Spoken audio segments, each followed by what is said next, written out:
turnip soup. Mm-hmm. Chicken and turnip. Lovely. High protein, low carbs.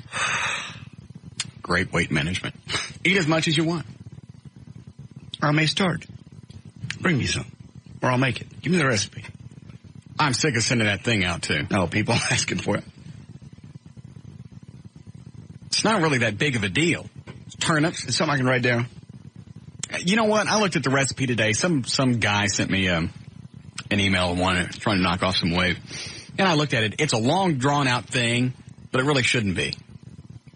I mean, it talks about sauteing this and doing this and then all these different... Just throw turnips and cube low-fat chicken breast in there and add whatever else you want.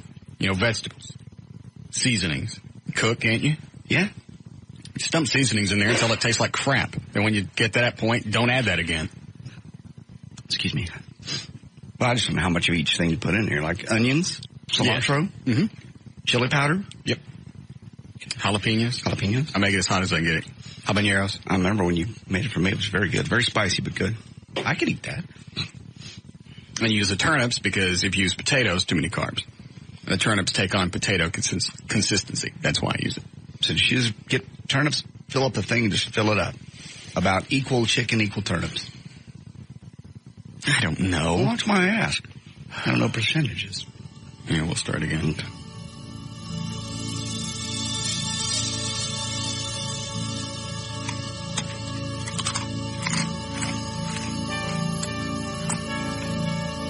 Uh-oh. Quit it! All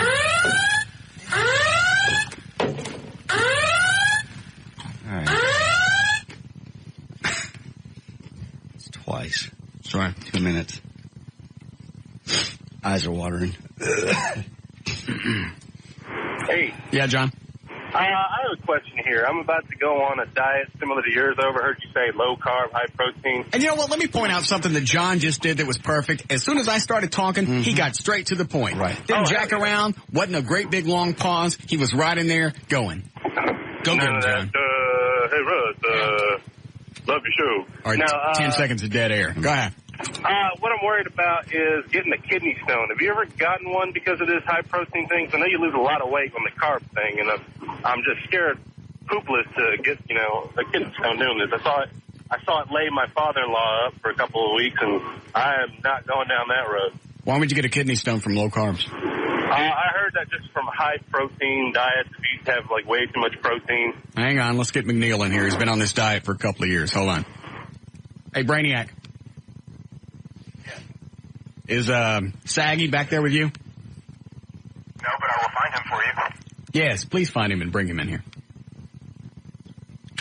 Problem is, McNeil's lost too much weight. Mm-hmm.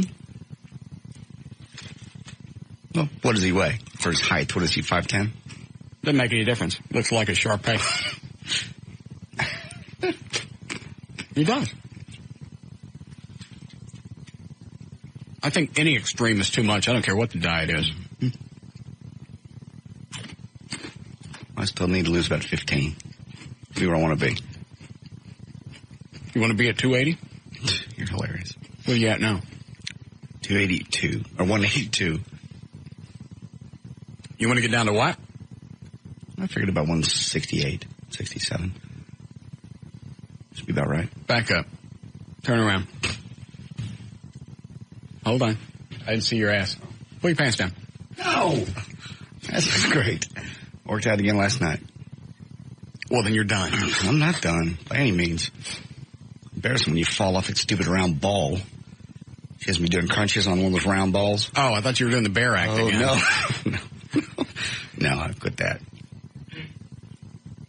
Why are you doing crunches on a ball? It really works your center core better than just doing it on a bench because you're also having to balance at the same time you're having to do the crunches. Why can't you just use weights? You could use weights if you want to add more weight to it. I'm doing crunches without weights right now. Why? Just trying to get my abs tight. So when use weight. Weight in what way? Hold on in your chest? There's a million ways to do crunches. Yeah. That's just one. Put weight on your chest. I'm doing okay without it right now. It's hurting enough. Don't get on the ball. That's stupid. It's not stupid. It's balance. In fact, if you could do all your weightlifting... Well, when Barnum comes into town, you'll be ready. It works more muscles. It makes your core stronger, as opposed to a bench, which is stable. Well, then I would certainly do it that way. She's a big believer in free weights. Good. I don't like free weights. That's how you get hurt. No. It is, too. No, if the weight ain't hooked up to something and you let it go, Yeah. I like weights with cables, pulleys, handles. This free weight crap, She's a big believer in that because it works on balance as well as muscle. I would say you would probably want to work with non-free weights to begin with, and when you build up your strength, then you go to free I work weights. with small ones. I don't work with 50, 60 pounds. I'm working with 12 and a half. We sound like pussies. Yeah. I ain't using it. What's the matter with you? I ain't benching 60 pounds. It's so embarrassing because I'm standing next to guys that are curling 70 in each hand, and I got 7.5. They got barbells over at Academy that are 75 pounds apiece. Oh, I know the barbell I work out with. The barbell. No, I don't mean the barbell. I mean a dumbbell. Oh. Where you do curls? Oh, yeah. With one arm? I saw those guys. 75 pounds. I know. How the hell do you do that? I see these guys doing that. The barbell I work out with, but without any weight on it, is 45 pounds. Which is plenty. I'm taking a Dookie and they page me. What's the deal? I'm trying to erase the image. Yeah. Can you get kidney stones from this low-carb diet? No. What did you hear, John? Well, my father-in-law, he went on the Atkins diet because my mother-in-law lost like 40 pounds, like quickie fast. Right. And he went on it, but I don't know if he followed the rules or whatever. I just know he ate a lot of meat. He lost a lot of weight. But 7 days later, he's up in the doctor's office with a kidney stone. Had him already. Yeah, he's right. You don't get a kidney stone in a week. You don't get a kidney stone in a week. Doesn't happen. So do you just follow the diet? What diet are you on now, Bob? I'm kind of on a modified Atkins. It's really the Sugar Busters diet. Well, what is that? Well, it's basically sort of like Atkins. It says, except that it says that all carbohydrates are not created equally. In other words, there are carbohydrates that break down quickly in your bloodstream, and there are others that don't. Naturally occurring carbohydrates like fructose and things like that don't break down as fast as manufactured carbohydrates like white bread and refined sugar and refined flour. All right, so you're talking like the difference between fruit and processed food. Yes. All right. But to start out with, you do have to go on a very strict diet to get your body into what's called ketosis. Oh, that is the stupidest thing. I was going through that. I'm in the bathroom, and I finally stopped. I went, I'm whizzing on strips. Mm-hmm. Yep. But that tells your body to start burning fat instead of burning carbohydrate. And that's the key to the whole thing.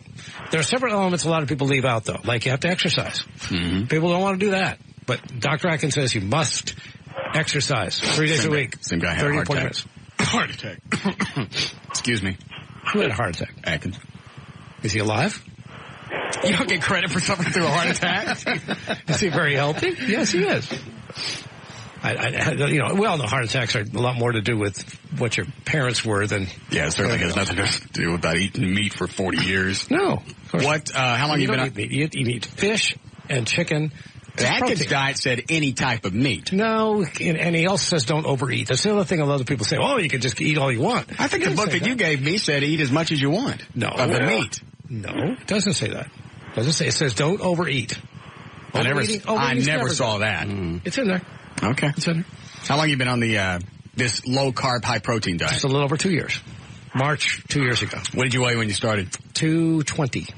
You really? Yeah, I went back to the doctor a couple weeks ago for something, and I said, yeah, I think I started at 217. He looked up my records and said, no, you started at 220. What are you now? 165. Are you done? Yeah, but you know what's really weird? I'm at the top of the preferred weight scale for my body. 5'8" is supposed to be 145 to 165. You can't do that. I don't think you can. If I was 145 pounds, I would be dead. You already look sickly quick. Thank you. Have some taters. I will.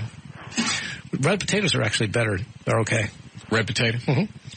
They don't break down as fast as white potatoes. I can't keep track of all this stuff. It's real easy. That's not easy. Why not just do the thing you do? What? The turnips. Oh, I don't know. Turnips are great. I tried the soup. No carbs at all. Yeah. I love wonderful. Carbs. No, very little. You got any questions, John, before Bob keels over? No. Well, hey, and I know we're not girlfriends or anything, but if I email you, can you send me some recipe ideas? Who, me? He's talking to me. No. Yeah. I don't know. I think I trust Russ more. He looks in better shape than you, Bob. Thank you. You don't know what Bob looks like. Yeah, send it to me, and I'll send you the thing. Thank you, bud. All right. Have you tried the chicken turnip soup? No, I heard that, though. I thought that sounded great. It is. Yeah. Because turnips don't taste like turnips when they No, cook. they don't. They absorb whatever you cook them in, basically. Yeah. So they taste like chicken. It's perfect. Sometimes that's all I have all weekend. We know. We can smell. Good. That's the only upside to it is you get to fart a lot. Yeah, actually, I do think you have a little more gas on this diet than I've had before. You also had back problems before, which You have had gone back away. problems, Bob? You did. Well, that was weight. Yeah. I mean, a lot of things that I had problems with, I had sleep apnea. To some extent, that's gone. Because that's a weight-related deal. Really is.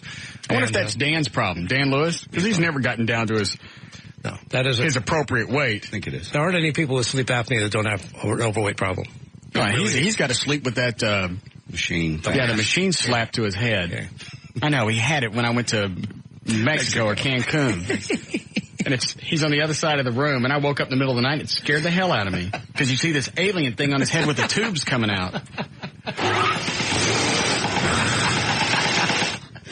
Poor Laura. Looks like the masks in the cockpit for the pilots, I farted in this tube. He had it coming. All right, well, thank you, Bob. You're welcome. All right. Bob McNeil. Recipe page on your website. Just That's too occasionally. queer. It really is. It makes me feel queer just talking about it now. Everybody eats, and look, guys are interested. Guys don't cook. Most guys don't. The only reason I cook is because there's nobody around to cook for me. Plus, I wouldn't trust them anyway. That's true. Look at Eddie. He don't cook. He's got a wife. She does it. Did you cook when you weren't married? A little bit. My oldest son. Yeah. All right. Query time's over. So everybody knows. If you want the recipe, email me. I don't want to hear about this again. I feel like that guy, that bald-headed guy with a really well-cut beard on the Fag channel. Whatever his name is. Yeah. You know what I'm talking I know about? what you're talking about, but I don't. Thank you. All right. Well, I'll just experiment. I won't even ask you. I'll send it to you. It's not a big deal. I don't follow the recipe. I took the basics and just went from there. Hi, Jason. Hey, Russ, what's going on? Yeah. Listen, I was listening to everybody calling in wanting to know exactly what to do, what do you eat, blah, blah, blah. Just get your ass out in the street and run a couple miles every day. Stop eating quarter pounders and stuff like that and man-made carbs, and you'll lose weight. Lay off the cold beer. It makes common sense. I mean, it really does. You go out and it's like, all right, and I even said before, when you go on a diet, you don't have to get on one of those weird, freaky diets to where you totally adjust your life. Take what you're used to and then just gradually change it. Now, you're not going to lose a bunch of weight all at once, but if you lose a pound a month, at least you didn't gain a pound that month. Well, I went from 242 to 165 in a year. I stopped eating the crap at the fast food restaurants, put the beer away for a couple months, and started eating chicken instead of fatty meat and stuff like that, and ran every morning. Yeah. That'll take care of it. All right. Well, thank you. All right. Hope he wasn't going to say he loved me. That's what I've been doing since I was 23. Gained a bunch of weight. Saw that I got fat. Took it off. In fact, you were there. You were the one that helped me get on the diet. You've kept it off. That's not to say I don't miss Snicker bars. Or regular Dr. Pepper. Or going by Griff's and getting 6 hamburgers and 2 great big orders of fries. I love the fries. Jack in the Box tacos. I love those. That'd be my last meal. And Corona Light. It's my last meal. Oh, Corona's okay. Lime. But I certainly can't have the carbs. Lord. Would you eat just till you're sick? Oh, yes. It was my last meal. If either I had cancer and I was dying or I was on death row, bring it on. However much they'll give you on death row, bring it on. If you got to take it out of my beer money, that's fine. Just bring me the tacos. Yeah. When they're hooking the needle up to me, I'm going to be blowing Jack in the Box fumes. There's no reason I should be the only one suffering on the table. Yeah. You ever wonder how many people would show up at your funeral? I thought about that. I thought about that recently when I went to Lance Pope's funeral, the guy that owns Thrillvania, or did, excuse me. Verdun Manor? Yeah, Verdun Manor. I went to his funeral and... How many people show up? Tons. Really? Tons of people. Church was completely full. I always wish I could get away with faking my own death just to see how many would show up. Oh, everybody thought about that. And everybody'd be pissed when you popped up and went, kidding. They'd be happy. No, they wouldn't. Yes, they would. Everybody, you made everybody cry for 2 days. And then all of a sudden I'm alive? Initially they'd be happy. Then they'd get mad after they thought about it. Yeah, I guess. You'd scare the hell out of them initially. Yeah. Especially if it's a black funeral. A bunch of black people, I jump up out of the coffin. Oh, that'd be good. Or if some black chick starts wigging out and tries to get in the coffin with me, you just pull her in. Well, come on. I was kidding. What was I going to say? I don't know. You were talking about having a will the other day. Have you ever? I mean, you really should. My dad, for instance, had one stroke already, and so he had his complete funeral. I'll just leave it all to Operation Kindness. I'll get Everett to do that. That way I ain't got to think about it. I don't care where it goes. Somebody's got to plan your funeral, though.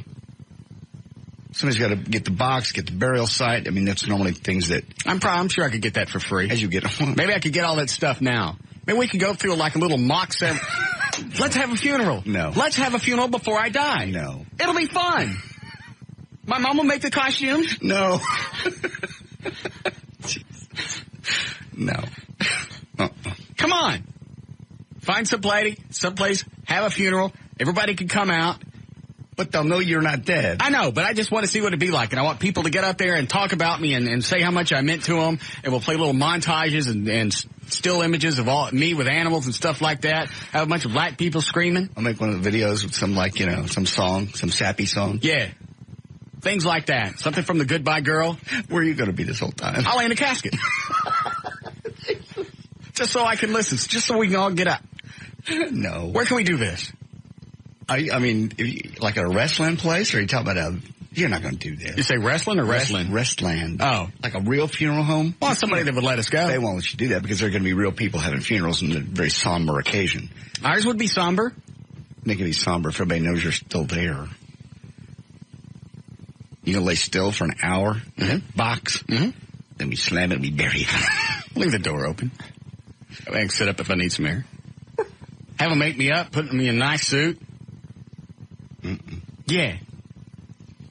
Somebody told me that they glue your lips shut. No idea. I think they glue up all your portals so you don't dribble. I don't know.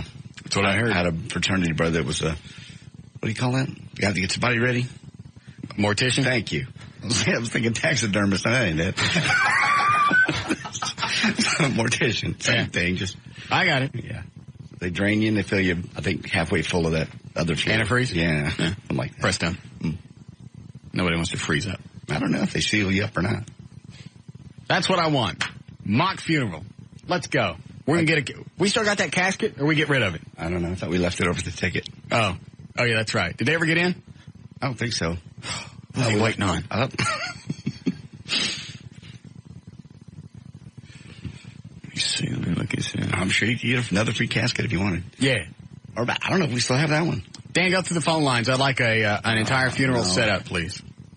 Casket, place to do it. We'll even go out to the burial site. You know, put the casket in the ground? Yes. And bury it? Why not? You still be in it? No. Okay. Those are expensive. You don't follow these bits too well, No, do you? I'm sorry. I'm really having a hard time with this one. Pardon me. I've never buried somebody alive. Oh, please. What? I haven't. All right. Thought about it. Are you serious? Yes. Or are you playing? No. A nice big pre-funeral funeral. Like on a weekend day? Yeah. Like a big sunny Saturday afternoon, we'll all go have a funeral and bury you. Yes. We'll have a ceremony. People come up. They talk about me. Have a nice big picture of me right by the casket. Okay. Oh, man, I wish you would die today. Hey. Okay. All right. We need flowers, a casket, a place, and a reverend. Yes. That's all we need. And a lot of people to talk about me. Yeah. And a bunch of black people to cry. Okay. I think people will come out. Yeah, why not? Maybe print T-shirts. I attended Russ Martin's funeral. Yeah. Russ Martin's first annual funeral. There we go. And then when I really die, that'll be the last one. I like that. Good. Okay. Perfect. Anybody call yet? Iffy? Okay. Hi, Liz. Hi. Hello? Yes. Hi, Russ. Hate to disturb your cocktail party. What can I do for you? This is off the subject of your funeral. If you can remember back a couple of weeks ago, you were traveling in your Batmobile, and you were traveling in Addison, and there was a gentleman that pulled up on a Hayabusa. It was silver and polished. Yes, I've never seen a polished camel. A Hayabusa? What is that? It's a sports bike, like a street bike. Okay. Do you remember that at all? Nope. Oh. Well, Scott and I, he's his coworker. We're really slow right now. We were having a debate. And Scott was arguing the fact that you don't talk to anyone when you're in your Batmobile. And my boyfriend clearly remembers that you were the one that struck up the conversation. And I just wanted to prove Scott wrong. But if you don't remember the situation, it's no big deal. I talk to people all the time in a minute. I can't keep track of it. Okay. Thank you. You're welcome. All right, have a good one. All right. Bye. No, I do try and avoid it. Mm-hmm. You do. I turn the radio up loud. That way I can hear them. Yeah. I know. I've been with you when they're screaming in my ear, trying to get your attention, and you're like, can't hear it. White Snake's playing. Mm-hmm. It was Motorhead that night, actually. Oh, that's right. We ran that out. Over and over and over and over. You don't like the song? I do. I love it. Like I said, I wish the whole album was like that. I'd buy the CD. It's not. It's one of the few songs that's mainstream. I don't even think I have Orgasmatron up here. If I did, I'd play it. It'd scare you. Not something you will listen to before you go to bed. Pantera-ish? Yes. Okay. Not quite as in tune. Damn. Yeah. All right, let me see here. How we doing, Eddie? Close. All right. I guess Everett's not coming today, which is good. I couldn't take him after Dr. Natasha. It's a double header. Oh, she's fun. Hi, Tracy. Hello. Hello? Yes. Hello? Yes. Is this Russ Martin? Yes. Hi, how are you doing? I'm fine. I was just wondering, why are you always slamming big people? They're ugly. They're disgusting. They're sweaty. They're nasty. Wow. I mean, have you ever been that big? Or? No. Well, I mean, I'm not big. I'm just wondering why you're always slamming on people like that. Gross. Is it? Yes. Do you ever think maybe that skinny people are gross? Only to fat people. To fat people? Mm-hmm. Huh. Skinny is natural. Fat is is gross. it? Yes. I mean, I was just really curious because, I mean, some skinny people look really nasty. Okay. I mean, I was just curious. I mean, I don't know. I understand. Because, I mean, I've seen pictures of you, and you're really skinny, and you're not that cute. I know. Of course, I don't have no idea what I look like. Every time I look in the mirror, there's a bitch in front of me. That was it? Yeah, I didn't hang up on her. She's gone. Oh, I get it. She was expecting a reaction to the cute thing. Mm-hmm. Well, I'll mention that the next time I'm banging somebody. Somebody emailed me today. Tell Russ to stop saying women over 50 aren't good for sex partners. We're very sexy. No, you're not. There are some, but more often than not, no. She goes, no, we can be long. Both you can be over 50. Yeah, I know, but we're still going to look better because guys age better than women. I tried to explain that. She got ugly. Oh, did she really? A little snippy. Well, what are they going to do? I just said, it's just our society. Sorry. Women age like dogs. Yeah. You're really hot for a short period of time. Mm-hmm. Next thing you know, you're not. Sorry if I got too deep there. It was. Guys age like humans. Women age like dogs. Look at them. Look at Tawny Katane. 10 years ago, Ooh. She was a piece of ass. You look at her now in her mugshot, dog years. Yeah. It doesn't whip everybody's ass. People like Goldie Hawn. She's had a lot of plastic surgery. On her face, has she? Look how wide her mouth is. She's got the Vavoom syndrome. What's that? Where your head tilts all the way back. Looks like one of the kids from South Park.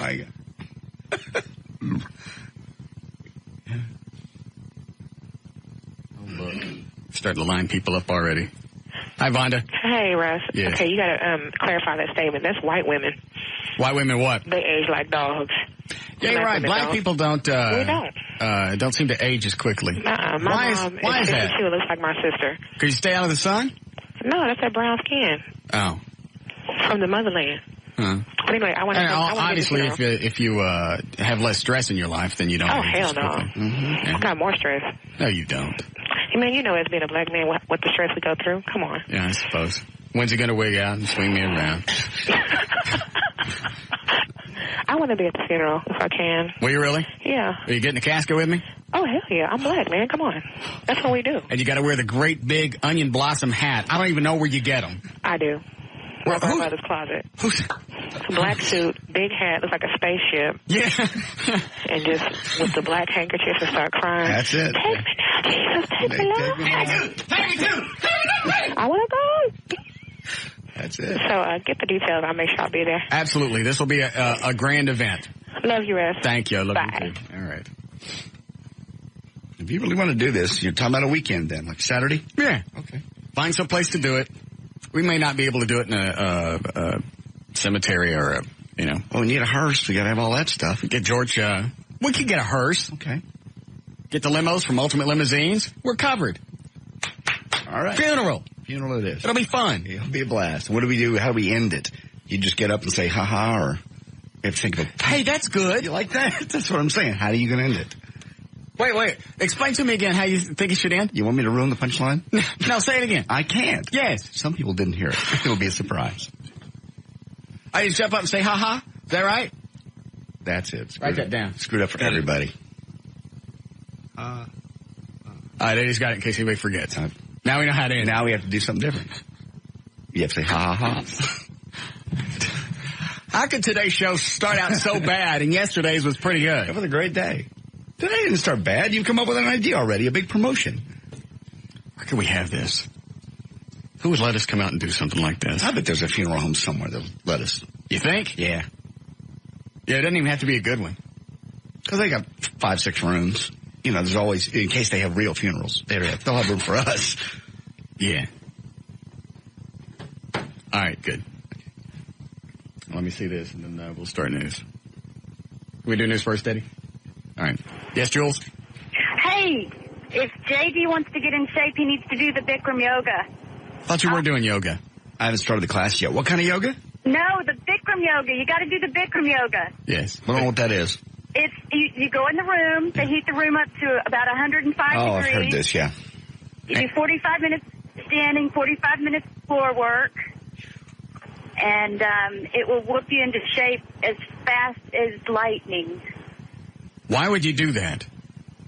It keeps you balanced and flexible and strength. It gives you lots of strength. And all that stuff they're teaching you about your center core, you don't need to get on a ball to do that. You can do it without being on a ball. Well, she's a professional trainer that's been to school for this. Yes. What do you do, Jules? What do I do? Yes. It doesn't matter what I do. What do you do for a living? It doesn't matter what I do. Really? Day or night? I work. I have a regular job. Okay. And then what do you do at night? Go to sleep. Uh-huh. You don't dance anywhere? No, sir. What do you do? Too old. I'm not getting into myself here. This is not. What is not it you? About me. What is it you do? I do Bikram yoga. I know, but what do you do for a living? I am a flight attendant. Why are you embarrassed about that? Because I don't. Unless you're a man. Are you a man? No, I'm not a man. Well, then what are you embarrassed about? I don't know. You should come do the Bikram yoga. Okay, I can't wait to do it. When is the next class? There is classes tomorrow at 9:15. And who does this? You can come to Beltline and the Toll Road studio at Addison. Okay, I'll do that then. Oh, come on now. I will. Tomorrow night, what time? I don't think you could get through the class. Yes, I could. Tomorrow night at what time? No, at noon. Oh, at noon. No, I'm not doing it at noon. Okay, well, there's a class at 6 o'clock. I'll do that one then. Okay. All right, I'll see you at 6. All right. I'm excited. Bye. I wish it were then now. 105 degrees. That's as hot as the sauna. That's stupid. You know what that is? It's people that don't want to get out and do something. Yeah. Instead of actually getting out in the summer and doing stuff and working, they want a simulated environment where they think they're doing something. Get a lawnmower and push it around for a half hour in the summer. I guarantee you'll sweat your ass off. Yeah. As soon as I get mine fixed, that's what I'm going back to doing. But my bowl's still stuck. Go fix it. I don't know how to fix it. I've shaken that thing back and forth. Still busted. Lawnmower shop. I don't have a way to tote it over there. Plus, my car's got a flat on it. I had to have the limo drive me in today. That's funny because I'm sitting in the back of the limo. I got KLLI playing, listening to the news, got the TV on because the Georges, they have broadcast TV.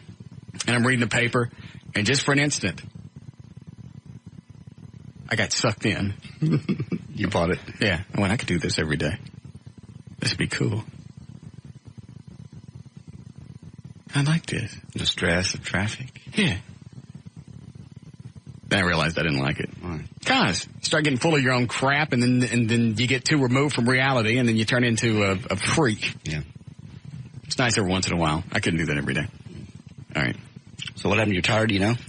I don't know. It was just flat. I came outside last night. It's about 9 o'clock, and I didn't have time to find out what it was. So it's still flat out there. During some of the breaks, I'm going to run outside and jack it up and change a tire and probably hurt myself. And then during another break, see if I can run to the gas station and get it fixed. Okay. But I'll do that. Unless. I'm saying less anything. Shut up. Just let it play out. Hit the timer? I did. Good. 42. J.D. Ryan's on that live. 105.3. Thanks, Russ. Brought to us by SBC Communications and by the World Supercross. Wednesday, April 9th, 2003. Big day in world politics. The big Saddam Hussein statue fell over this morning. Jenna Jameson turned 29 today. Dennis Quaid is 49. Hal Ketchum, country singer, is 50. Hugh Hefner, 77. U.S. Marines helped Iraqis topple a 40-foot statue of Saddam Hussein in the main square of the Iraqi capital today, and a crowd danced on the fallen torso, tearing off his head and dragging it through the streets. U.S. Marines at one point covered the statue's head with the American flag, quickly removed the stars and stripes, and tied Iraqis' black, white, and red flag around Saddam's neck. After the crowd tried for more than an hour to bring down the statue themselves, the Marines stepped in to help with a big winch on a tank recovery vehicle. First pull brought the statue halfway down, dangling off its 25-foot pedestal as the crowd pelted it with garbage and shoes. Maybe shoes is a big insult there. 21-year-old Marine from Fort Worth is among the latest killed in Operation Iraqi Freedom. An American flag and the Marine flag flew outside his family home. The Pentagon said Corporal Marty Medellin was killed when his... I don't even think that's close. Medellin. Let me see. Medellin. Medellin. I think he's Spanish. Okay. How would that change the pronunciation? Change the two Y's to the L's to a Y. Try that. Medellin? You don't say the L's. Medellin? Median? That's pretty close. Okay. Was killed when enemy fire struck the amphibious assault vehicle he was driving. The family's pastor said, that guy always wanted to be a Marine. A candlelight memorial will be at his house tonight. Maybe a good weekend to go. What? You changed them to a Y and still left the L's in there. Medan? I thought two L's was a Y. And the Y you pronounce as E. Well, it is, but you still left the L in there. Let me see the name. I saw a picture of him on the news. He looked Hispanic. That's probably something like Medellin. I'll bet. Okay. Somebody can call and correct me. Okay.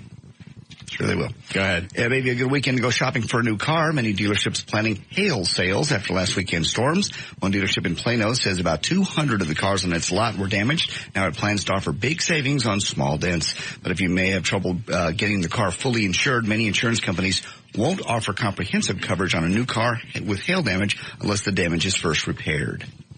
And speaking of cars, we all know that Americans love their SUVs, but now that the war is on, people are going crazy for Hummers, the H2 models. General Motors is moving about 3,000 a month, making the Hummer the number one selling large luxury SUV. 51-year-old Sam Bernstein of Marin County, California, an owner of the big H2, says, quote, when I turn on TV, I see wall-to-wall Humvees, and I am proud. They're not out there in Audi A4s. I'm proud of my country, and I'm proud to be driving a product that is making a significant contribution. And Rick Schmidt, the founder of the International Hummers Owners Group, I don't even know where to start with this guy.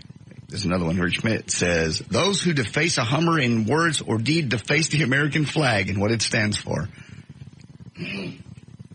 I know, they're a little over the top with their Hummees.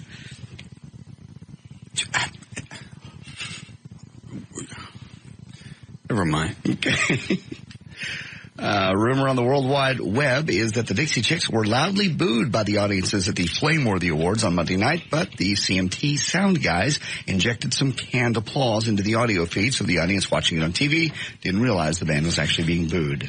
That may or may not be true. That's just a rumor. Kind of. Carmen Electra is in the news again. She's in negotiations to join the cast of the Warner Brothers picture big screen adaptation of the classic 70s police action series Starsky and Hutch that went into production today. Ben Stiller and Owen Wilson will star as the cop duo who raced around the city in a bright red hot rod and reported to their never happy boss. And who will be Huggy Bear? Snoop Doggy Dogg, yes. You're right, is the duo's flamboyant street informant. And Electra will play Hutch's girlfriend. And let's see, cut number 1. Okay, I'll do that later. Cut number 2. Ghosts of the Abyss opens in this Friday in selected IMAX 3D and large format theaters. Academy Award-winning director James Cameron journeys back to the site of the legendary wreck of the Titanic. Here in cut number 2, Bill Paxton says, when he thought about James Cameron's invitation to explore the Titanic, he realized he may never get that chance again. I've done a lot of reckless things in my life, but I've got kids now, and they can't support themselves. Well, they're probably going to have to. So I thought, do I really need to do this? Do I need to put myself in this kind of harm's way? But there's also that part of you that, this was the opportunity of a lifetime. There we go. Bill Paxton also says in cut number 3, finding out they were going to dive to the Titanic caused crew members to change their behavior. I remember Ken announced a few people for this dive, and we happened to be having lunch, and it was really animated at lunch. Everyone's talking, and the people who ended up going on the dive were particularly animated, and after their days or lunch, they quietly left. About 5 minutes later, I didn't see them the rest of the day. I think each person, no matter who you are, you have to make some kind of peace with yourself or your God or whatever before you go in there. Oh, shut up. The same guy that they turned into a Yoda in a Weird Science, wasn't it? You remember that? Yeah. He's from Fort Worth. Good. He's a fly eater. Yeah. The Good Thief is also coming out. It's going to be up in the select market. Nick Nolte's back. He lives in the Twilight Zone with the nice underworld, a seedy universe blurred by drugs and gambling binges. A casino heist with the help of two accomplices might be his only chance to double down. Now that sounds great. Tell us about the movie. Number 4, Nick Nolte was asked if the fact that his character has to deal with drug addiction is what interested him in The Good Thief, as Nolte talks about his recent drug arrests. Walk in the top of the roof and I see the thief. The engine falls down fast, and after that the bandit, the crack go all the way in. Nick Nolte was asked also how his battle with drugs is going, and he answers kind of tongue-in-cheek. That's cut number 5. Walk in the top of the roof and I see the thief. The engine falls down fast, and after that the bandit, the crack go all the way in. That's not him. Yeah, I think that's probably one of the reasons the script appealed to me. And is he answering? Art does imitate. Is he answering the drug question here? Yes, this is about his recent drug arrest. Is that what attracted him to this role? Because it's kind of similar to his deal. Might have cut 4 or 5. Cut number 4, I guess, first. Yeah, I think that's probably one of the reasons the script appealed to me. And art does imitate life, in a way. Now, of course, you all saw the television pictures. I think of one of my finest performances. Cut number 5, Nick Nolte was asked how his battle with drugs is going, and he answers kind of tongue-in-cheek. Fine. I got drunk as a skunk this morning. That's why you can already talk. No, I'm doing real good.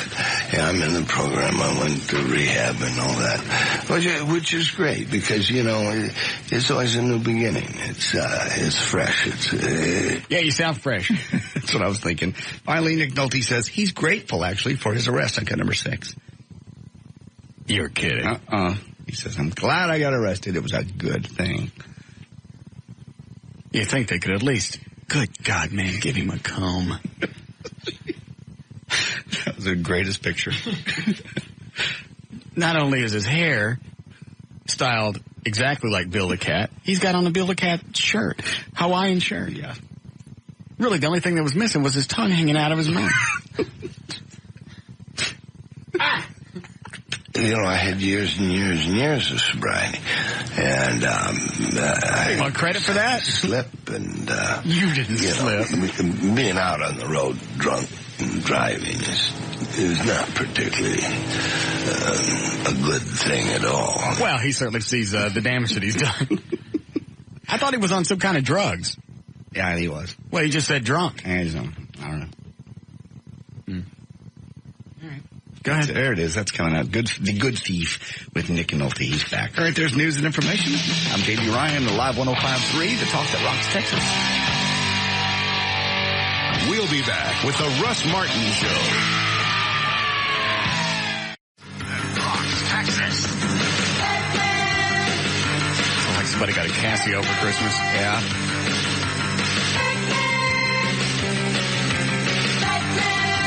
Never heard this version. Where'd you get it? I don't know. It's loaded in the computer. Oh. I don't do this stuff.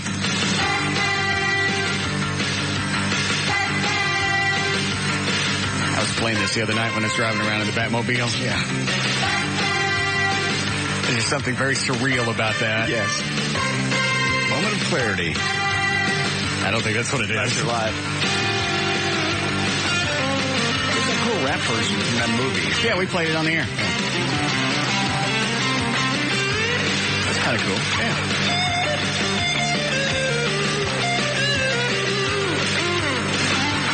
Yeah, the Return to the Batcave remix. I forget who did it. I have that in the car, too. All right. Anybody call about my flat yet? Somebody has called? Are they coming up? Huh? They said they were willing. I can call them and have them come up if you want. Well, make sure it's like a gas station or something. Don't just let some guy come up. Can't fix a flat? I tried that last night. Uh-huh. Didn't work. Really? I don't know. It came out all over my hands. Okay. I don't know why. It was dark. It was cold. I guess. You attached it all the way onto the little cap? Oh, were you supposed to do that? No, but I mean, where did it come out? It came out of the very top. You know, where you push it down and it feeds into the tire? It's coming out all over my hands. Gross. You can still smell it. Yeah. You can. I believe you. Now, that's Katana. Oh, maybe this hand. Yeah, it's his hand. Okay, I don't prefer to smell the other one. Here. Yeah. It smells like SARS. I was going to say. Not only is she the hottest Asian woman I've ever met, she's one of the hottest chicks I've ever met. She is very. It's just too bad she's married. Mm-hmm. It's very sad. I wonder if her husband would let me if I let him watch. You never know what they're into. He's in that business, so he's already different than the average guy if he can put up with that business. She's not having sex with people. I know. She just models. I know. Nobody knows what happens in those little modeling rooms there at the... Yeah, but she models, but she says guys see the clam. So. That reminds me. Hi, Gail. Hi. What? Dang. Well, I did. Yeah. That was a smooth transition. Yes. All right. 403. Did you do a legal ID? All right. Gail Lightfoot's here with traffic. All right, sir. Traffic is brought to you by CareerBuilder.com and Car Toys. On westbound I-30, coming out of Dallas toward Grand Prairie, you've got road work in the left lane at Industrial, right there at the Trinity River Bridge, and traffic's backed up onto Simmons and through the canyon. And in just north of downtown Dallas, on eastbound Woodall-Rogers at Central, to go northbound on Central, there's road work in the right lane. It's been backed up across North Dallas all the way to I-35 Simmons. Now, in Fort Worth, there's a crash on eastbound I-30 at 287. That one's in the right lane. And if you're traveling in Grapevine, there's a signal light problem all along 121. The signal lights are completely out on 121 between Highway 26 and Freeport Parkway, and the crews are working on it. Also, the lights out at FM 2499 and Stars and Stripes Way. And this is also brought to you by Argosy University. Their bachelor's degree completion and graduate programs in psychology and counseling can help you help others. Call 214-890-9900 for upcoming information sessions or for campus tours. I'm Gail Lightfoot with traffic on Live 105.3, the talk that rocks Texas. Thank you, Gail. What? I couldn't tell what you were That's saying. a funny hat. Yeah, thank you. All right, 38 for the overnight low. It's still kind of chilly and warming up by tomorrow. It should be mid-70s and up into the 80s for the weekend. We are at 60 degrees now at Live 105.3, the talk that rocks Texas. All right. I looked at some of the emails that come into the studio. Looks like we've got bagpipes for the funeral. Very nice. Some guy, I'm the pipe major of the Scottish Rite Pipes and Drum. I'd be honored to help you celebrate your first annual passing. Might I suggest something like Amazing Grace, followed by AC/DC's It's a Long Way to the Top. Perfect. Or Do You Think I'm Sexy by Rod Stewart.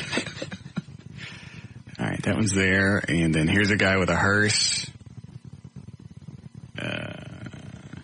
People having the funeral.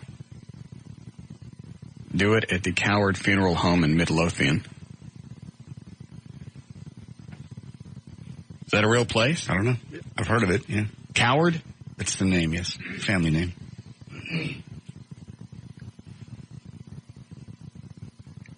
That's not very smart. Mm-mm. It's like when they used to call that hospital Deadman. Yes. I don't go to a hospital named Deadman. That's just scary. There's a Chevy dealership in Houston called Gay Chevrolet, and they right on the back of your car it just says gay. I don't think I'd like that. They fill your trunk up with dookie? No. Sorry, the doors are welded shut. You gotta go into the trunk. What was the one we used to have over on Mockingbird? The family name was Fag, F-A-G-G. Mm-hmm. And just whatever reason, they decided to go in the ball bearing business. Fag ball bearing? Swear to God. Well, maybe the Calvert people will bury me.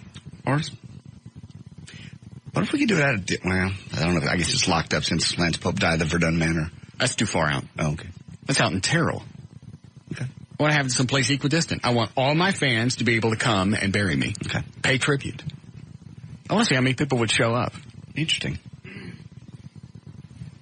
Everybody else had big funerals. Mm-hmm. Most of them after they die, though. I know, but it's a waste of time. It's like what I said with Coach Tom Landry. They should have named that freeway after him. They should have changed Texas Stadium to Landry Stadium before he died, or even before they even thought about it. Why wait till he dies to pay tribute to him? Now he didn't even know. He didn't know. You're right.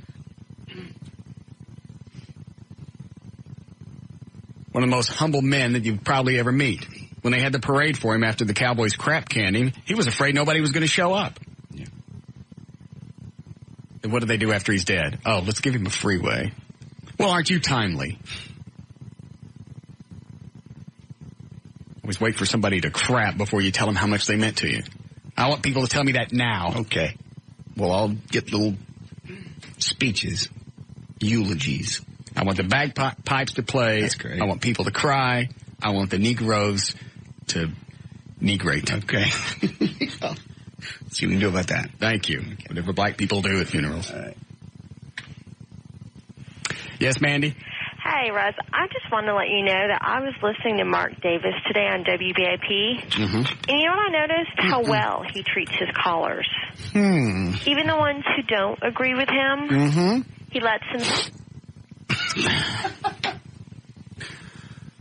I guess we could do it at Jay Gilligan's in Arlington. Yes. That's kind of equidistant. Perfect. Everybody could come, have it in the parking lot. The weather's nice. Have it on a Saturday. Have the casket right out in the middle. Won't be as sad if it's not actually a funeral home. Where you're right. Everything. Yeah, where everybody has to come in and park and you have to be quiet. Yeah, we'll see if we can get somebody to do that. Okay. You're right. It needs to be in that environment, or it kind of loses the magic. Right. She call back? Line 4? Yes, Mandy. You know what? You could just give me a chance, okay? To you know what? He reacts and he carries on an insightful, intelligent conversation with him. He understands that just because someone disagrees, it doesn't make him wrong. Why can't you do that? Hello? Yes. So what's your... Oh, we're going to have pallbearers. Oh, well, you've got us. Why? Why? Well, you're already there. Where are we going to carry you? Hey, I could be one of my own pallbearers. No. And then as we set the casket down, I get in it. Well, actually, it's already there when it starts. The pallbearers carry you to the car. Oh. For the burial. Well, I could get out and help. And then carry you off to the gravesite. You guys would drop me. Mm-mm. Yes, you would. The hell you wouldn't. Nah. We won't drop you. Oh, I talked to Larry from our engineering department. Yes. We still have the casket. Oh, we do? It's in the rolling stereo studio. Perfect. All right. Yes, Mr. Trenholm? I think I have your tire situation. Who's going to fix it? Mark with Road Adventures said he towed the Batmobile. Yes. Okay. He's going to come down here. He'll change your tire. Yes. He'll take the tire to get it fixed. Then he'll come back and he'll put the spare on. Yes. And then come back and come to your house. Why does he have to put a spare on it? Why can't he just stick it on the cinder block while he's gone? That's what I do. Yes, I know. In your front yard. And then he said he'd come to your house tomorrow and put it back on. If that would work for you. Put it back on. Well, it's just a gas station up at the corner. Just needs a plug. Okay. Then I'll have him get it plugged. He ain't going to charge me, is he? Well, he was going to take it to a place where you get it done free, but that's not close to here, but... It's just plugging. Yeah. I can plug it myself. I just didn't have time to take it off. I guess I'll just go do it during a break. That's okay. Is he going to charge me? No. Oh. Well, I can get the Batmobile towed for free. But that's okay. Is he coming? Yes. Yes, that'll be fine. Okay. I can go get it fixed now. Okay. He just got a free plug. Okay. Thank you. Road Avengers. I thought it was kind of cool them towing the Batmobile. Yeah. Again?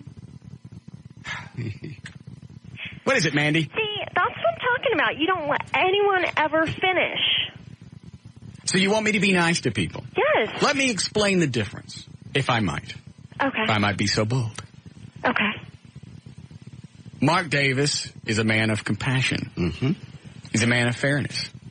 He likes everyone to walk away a winner. When somebody calls up with an opposing view, he likes to try and let them discuss their point. He discusses his point, and hopefully each side understands each other's version a slight bit before they go off in their different directions. So what's so wrong with that? I don't care what you think. Why? Because you're idiots. I listen to you. Exactly. I support you. Exactly. You can at least listen to what I have to say. No. You're a jerk. I know. And you're listening. What does that make you? Huh? What does that make you? What does that make you? An idiot. Thank you. Very nice. See, everybody walked away a winner. She realized she was an idiot and you called her one. Right. Mark Davis wants everybody to get their say. Yes. He's a fair and just man. I'm not. No. Mark Davis's show is a reflection of a myriad of attitudes and... No, it's a cluster. No, it's not. I've heard him argue with people that are vehemently opposed to him. And I understand, but he lets them get their say, right? Yes. I don't have time for that. Oh, okay. That's why I'm fabulously wealthy, and he's doing foundation repair spots. All right. You can't do that. His show isn't reality. Everybody doesn't always get to say their view. Well, and discuss it, fairly back and forth. That ain't reality. This is reality. This is the real world. This is life. Yes. Most talk He's broadcasting from Disneyland every day. Yes. Where everybody wants you to say your piece. He encourages you to call in. He gives a phone number every 8 seconds. He does. Most talk shows do. I don't. I figure if you got something important enough to say, you can pay $1, call information, get the phone number, and call up. I'm not going to give it to you. You don't deserve it. I've been trying for years to get it unlisted. I know.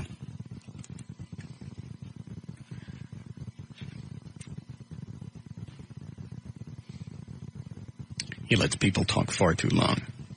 I was listening to him today on the treadmill. Mm-hmm. And there was some guy that disagreed with him. Talked to him for almost 5 minutes. Yep. And they both ended the phone call very politely, very cordially. Mm-hmm. That's a crock. It works for his kind of radio. It's different. Yes. He's very jealous of you. You don't know that. I do know that. He told me so at the Christmas party. Was he drunk? Oh, yeah. Oh, what'd he say? I wish I could get on and say those things that Russ says. Why can't he say it? He can't. It's ABC Disney. You said Disneyland. You're right. It's ABC Disney Radio. It's Happy Land. Well, you don't have to be ugly to people, but you don't have to take the crap. Well, when somebody calls up and calls him an idiot, you go fine. Who's the one with the radio show? Lick. That's not his style. His style is to be let everybody say their point, even if you disagree. That's retarded. Yeah. Makes me sick to think about it. Yeah, just one day you ought to try to do that. Let anybody call in and get their opinion. Even if they disagree with you, you promise not to hang up on anybody one day. I just got dizzy. Sorry. Let me think about that for a second. I'm still dizzy. I apologize. Bad idea. Wash it out of your mind. No, it's very intriguing. Yes. You can't hang up on anybody for just one day. Now the room is spinning.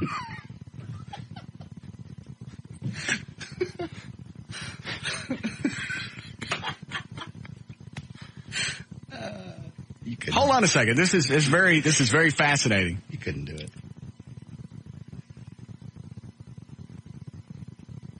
All right, how about this? Okay. At one point, what is today, Wednesday? Yes. At one point, either today or tomorrow, we'll set aside. Will you stop moving? I'm sorry. I'm excited. This is going to be fun. We'll set aside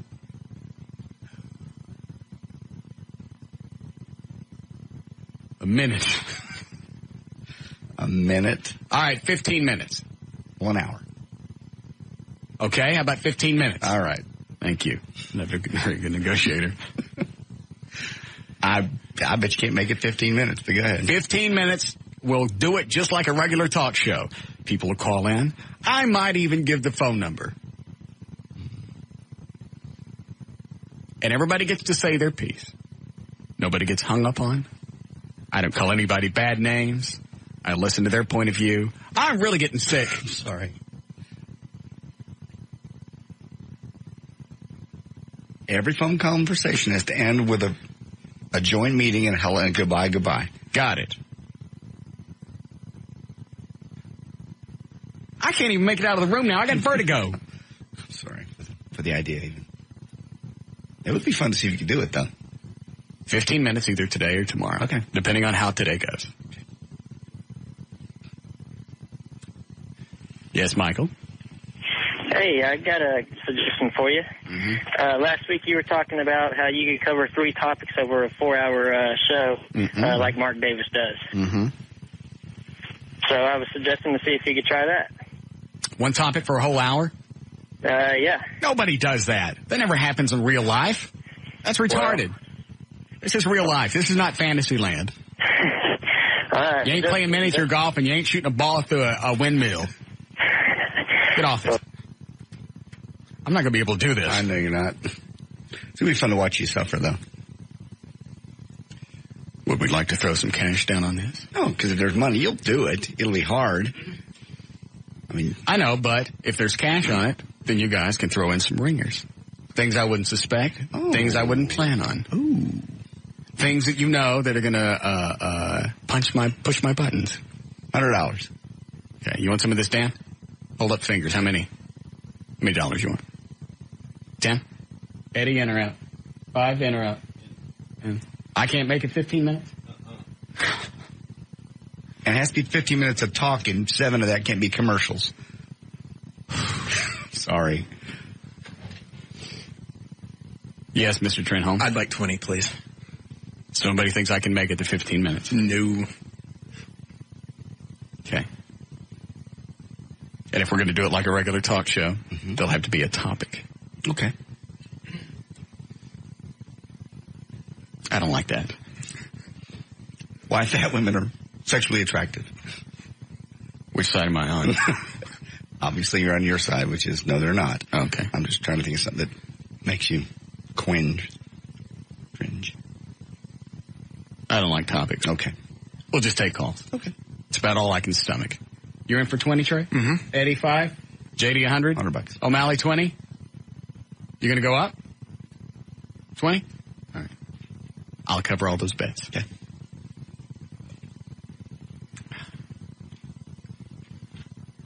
I think perhaps we'll wait until tomorrow. Okay.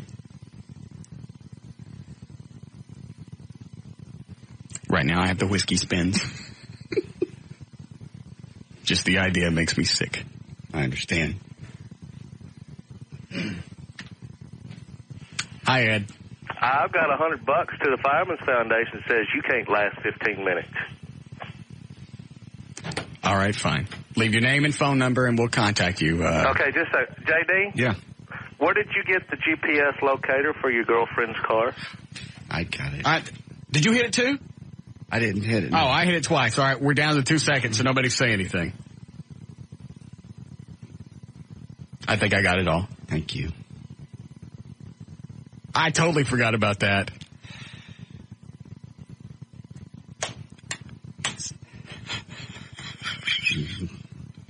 I'm sorry.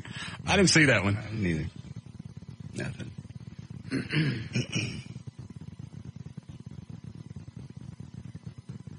Dan, let me know if that made it on the air. All right, thank you. Break here, Eddie? Please. All right. Jesus. We'll be back on KLLI, Dallas Fort Worth. Certainly enjoy the conversation. There's more to come.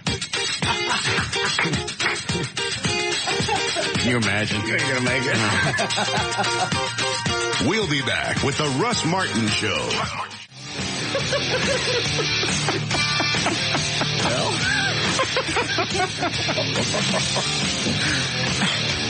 Oh, that's cold.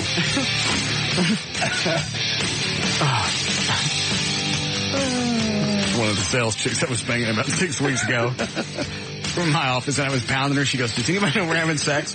I just the people I told. And the people they told. Oh, man. Has your cell phone gone off yet? I haven't checked it. Okay. I see by the email that it hit it. It got on the air. I hit it twice. Okay. We went down to... Can we drop it? Oh, I'm not going to say what it is. Okay. But I hit the delay twice. We went down to 2 seconds. I peeled off 6 seconds off the signal. Yes, obviously they did. It's a bit. Maybe they didn't hear about it. Or maybe she didn't hear it. Perhaps nobody else where she works is going to go tell her either. Mm-mm.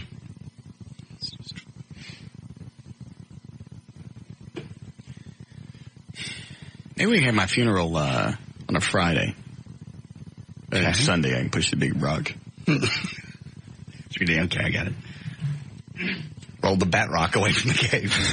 Yeah. Okay.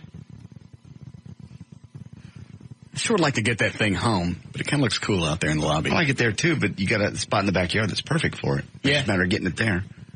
It's going to take a moving or construction company to move that thing. What happened to the construction company that was going to put the great big yellow ribbon on the broadcast tower? Did they vanish, Dan? Yeah. Do what? You hung up on him, and I know, but he didn't call back? No, he never did. And the number I'd given to Trey of the construction company in Carrollton turned out to be a different guy. It was an accident when I hung up on him. I know. I mean, I'll buy the stuff if we just get somebody with a cherry. Do you know what it's going to cost to put up or just to have a 30-foot yellow ribbon made? Well, I'm just thinking it's just going to be cloth and just wrap it around. It doesn't have to be fancy. Oh, I see. I'm thinking about it like a bow. You're just talking about just a great big yellow cloth. Just a yellow cloth wrapped around. Yeah. Well, it's not quite as... Well, it's not but it's not as expensive either. I suppose. Mm-hmm. What are we about to do? Oh, we're about to do for news again, aren't we? Mm-hmm. It's been about an hour. Yep.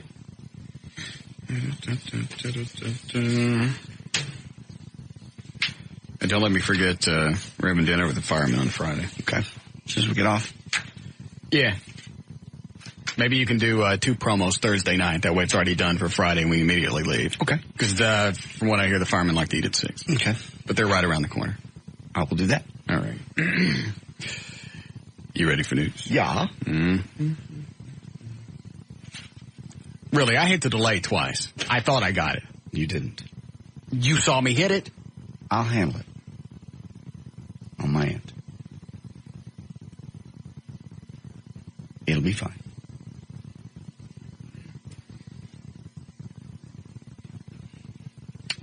I didn't say it. I know you didn't. I didn't know he was going to say it. No, I didn't either. He was going some other way, and that's fine, but thank you for trying to get it off. Okay. Here we go. All right. 4:32. J.D. Ryan's on the Live 105.3. Thank you, Russ. News is brought to us by Carrabba's Italian Grill. And let's see, Saddam Hussein's rule over the capital has ended. U.S. commanders declared it today, and jubilant crowds swarmed into the streets, dancing, looting, and cheering U.S. convoys. A Marine tank recovery vehicle helped residents topple a towering statue of Saddam in a sweeping symbolic gesture. And the most visible signs of Saddam's evaporating power, the towering statue of the Iraqi president was brought down in the middle of the square. Cheering Iraqis, some waving national American flags, scaled the statue, danced upon it, and drug his head down the street. Hold on a second. Where do these Dallas Stars tickets come from? Listener dropped those off. They're for, I believe, tonight's playoff game.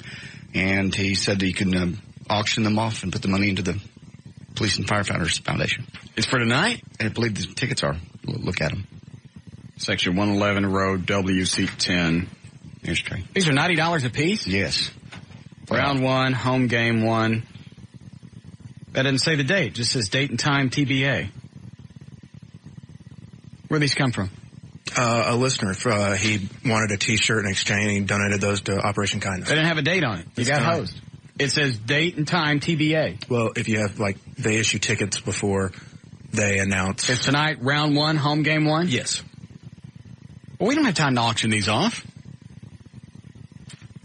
I realized these were $90 a piece. Mm-hmm. The good seats. Is it? Row W, Seat 10? Well, they come up here with the cash, I guess.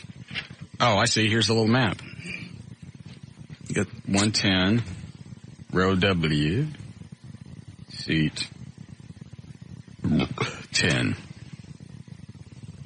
I guess it's a good spot. I don't know what's a good spot with hockey. You get Stars Club with those and parking pass, everything.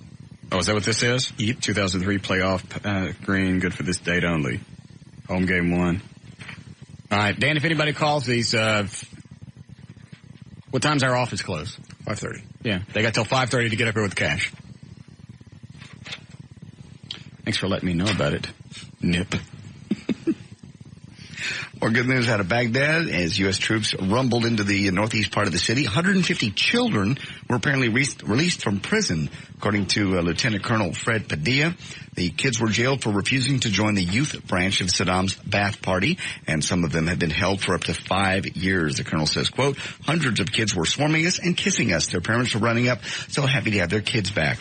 And many other Iraqis in Baghdad celebrating their newfound freedom the old-fashioned way, by looting. The most popular items, guns, furniture, air conditioning units, all from government compounds. What is that? Yeah? Oh, Ba'ath Party. Thank you. Okay.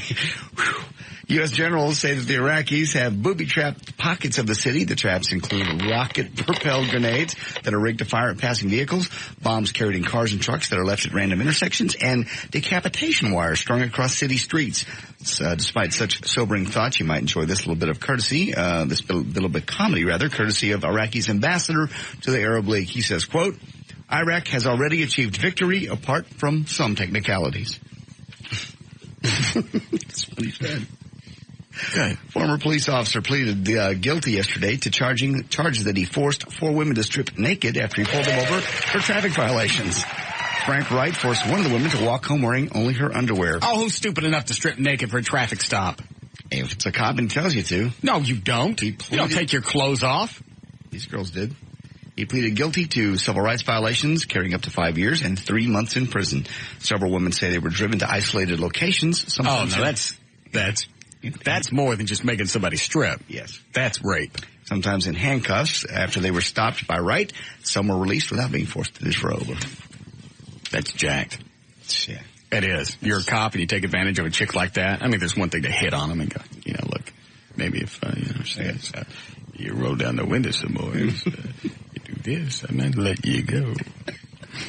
But, I mean, to drive somebody around, yeah, chicks are scared of cops to begin with. And what did they give him? They have not sentenced him yet. He could get, he pleaded guilty to up to 5 years and 3 months in prison. Oh, that's not enough. It's not. Mm-mm. Well, he apparently didn't hurt any of them, but there's still an emotional stress. That's like a mental rape. One time I got arrested, I didn't like it. Where of this? It's in Tarrant County. Oh. Just a whole handcuff thing in the back of the car. I can imagine. If he wanted to, he could have stuck his head through that window thing and start kissing me. I was scared of that, too. I doubt anybody of police officer nature would kiss you. Well, you don't know. Look, this guy, he drove those chicks off and made them take their clothes off. That's true.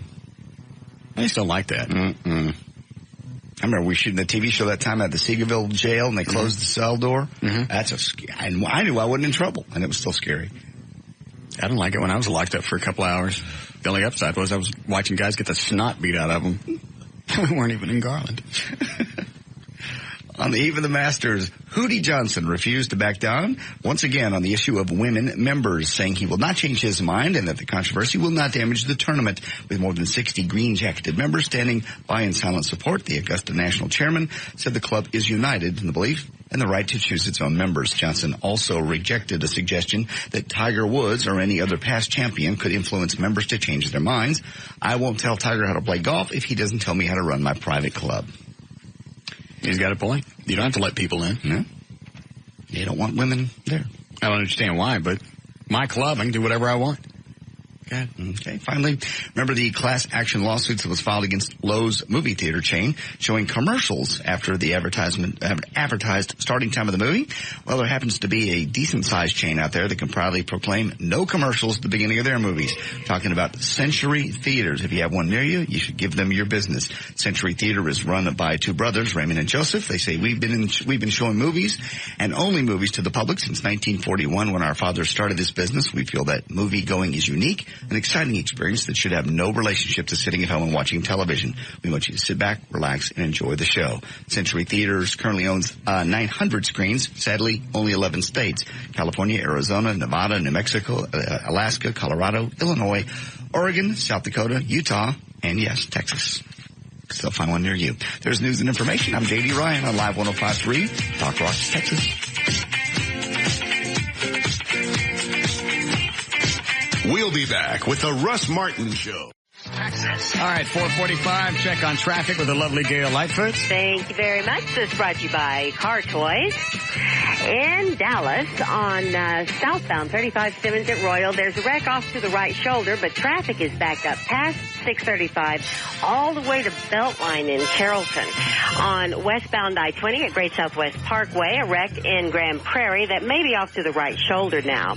You got road work causing a big mess downtown Dallas. This is on eastbound Woodall Rogers right at 75 Central in the right lane. It's backed up across downtown to I-35 Stemmons. On eastbound 635 at TI Boulevard, it says an object in the roadway in the right lane. We just don't know what the object is.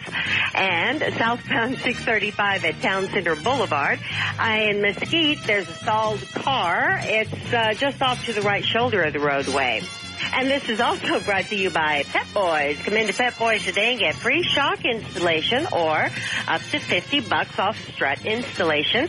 See store for details. Pep Boys, the car people. I'm Gail Lightfoot with traffic on Live 105.3, the Talk of Rocks, Texas. Thank you, Gail. Going to be cool again tonight. It's going to be about 38 for the overnight low. Then warming up mid-70s tomorrow, mid-80s by the weekend. 62 degrees currently at Live 105.3, the Talk that Rocks, Texas. All right.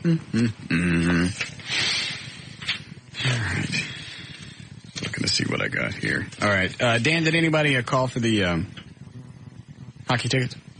Yeah, a few people. How much money do they offer? They didn't, actually. What'd they say? They said how much and when. That how much? Make an offer. That's what I told them. These things go for $90 a piece. It's $180 plus you got a parking pass. I don't know what that costs, but that's got to be another $10, $15. That's what I told them. And I said, of course, anything more which goes into the foundation would be appreciated. Yeah. All right, thanks. Do I want to go to this? It'd be very exciting. Stars playoffs, yeah. Really? Yes.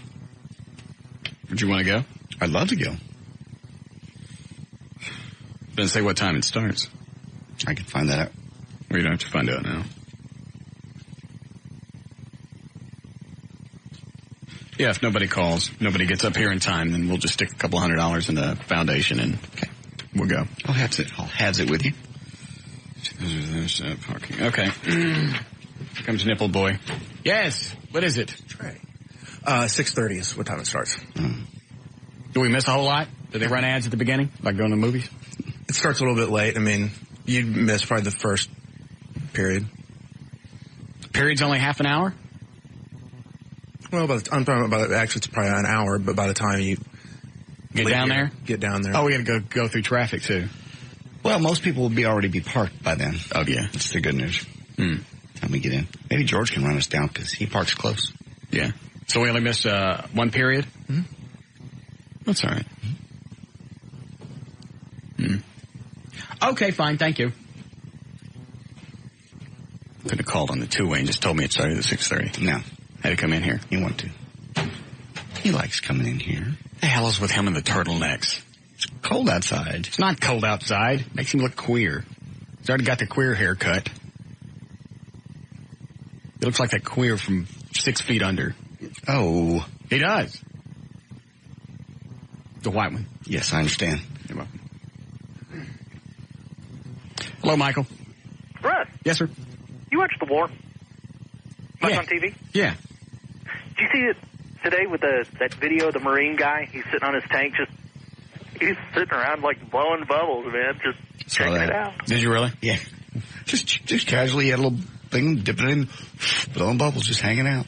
Looked like an idiot. Blowing bubbles? Yeah, just relaxing. What the hell is he doing blowing bubbles? He's just chilling out, like throwing a football or anything else. Where do you get bubble stuff?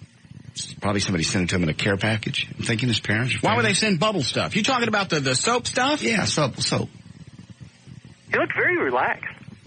Well, they were throwing a football the other day. No, I didn't. Well, they could be throwing a... What? All right, so the guys won't... No, I missed that. Well, I just think that's bizarre. I mean, he looked like an idiot.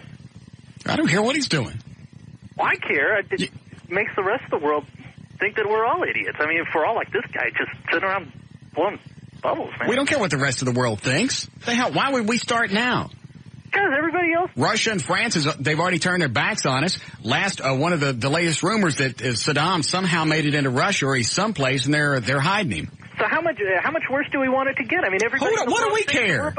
We're the most powerful country on this planet. What do we care what anybody else thinks? Mass destruction, and then everybody hates us. They start ganging up. Let them hate us. No, we walked right into Baghdad, and we didn't even break a sweat. The point is, we walked in. Yes, we did break a sweat. Anytime you have anybody die, we broke a sweat. I know, my point is that they're just relaxed. It was a lot easier to get in than they thought it would be. Even though all the officers say that. They've had very little resistance. I thought some of the news reports said they had more resistance than they planned on. I heard one of the guys in Baghdad say, we got her quicker than we thought.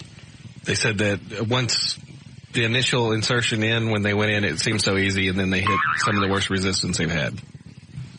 All right, explain that. I'm just telling you what I saw the guy say today in downtown Baghdad, next to the little statue. Well, Rumpelstiltskin said there were some times that they met resistance they weren't planning on. And what do you care if he's blowing bubbles? Would you get a load of the guy? I didn't see it. I mean, he looks like one of those guys who was calling in about... He could have a water wiggle. I don't give a flying F. He just makes the rest of us... They could be playing Twister, Mystery Date. They could all have slinkies. It's the same thing as the space shuttle. It makes us look like a bunch of... We didn't blow up the space shuttle on purpose. That was an accident. Yeah, but the guy's blowing bubbles on purpose. He's sitting out there making... He's relaxing. You know what? If you go, you could blow snot bubbles as far as I care. If you're going to go all the way over there, you're going to go through everything they've done, sleep in the sand, you get sand in your butt crack. Mm-hmm. You want to sit around and blow bubbles? Blow them. I guess that's the point. Thank you. Yes, Mike? Hey, boss. Yes, sir?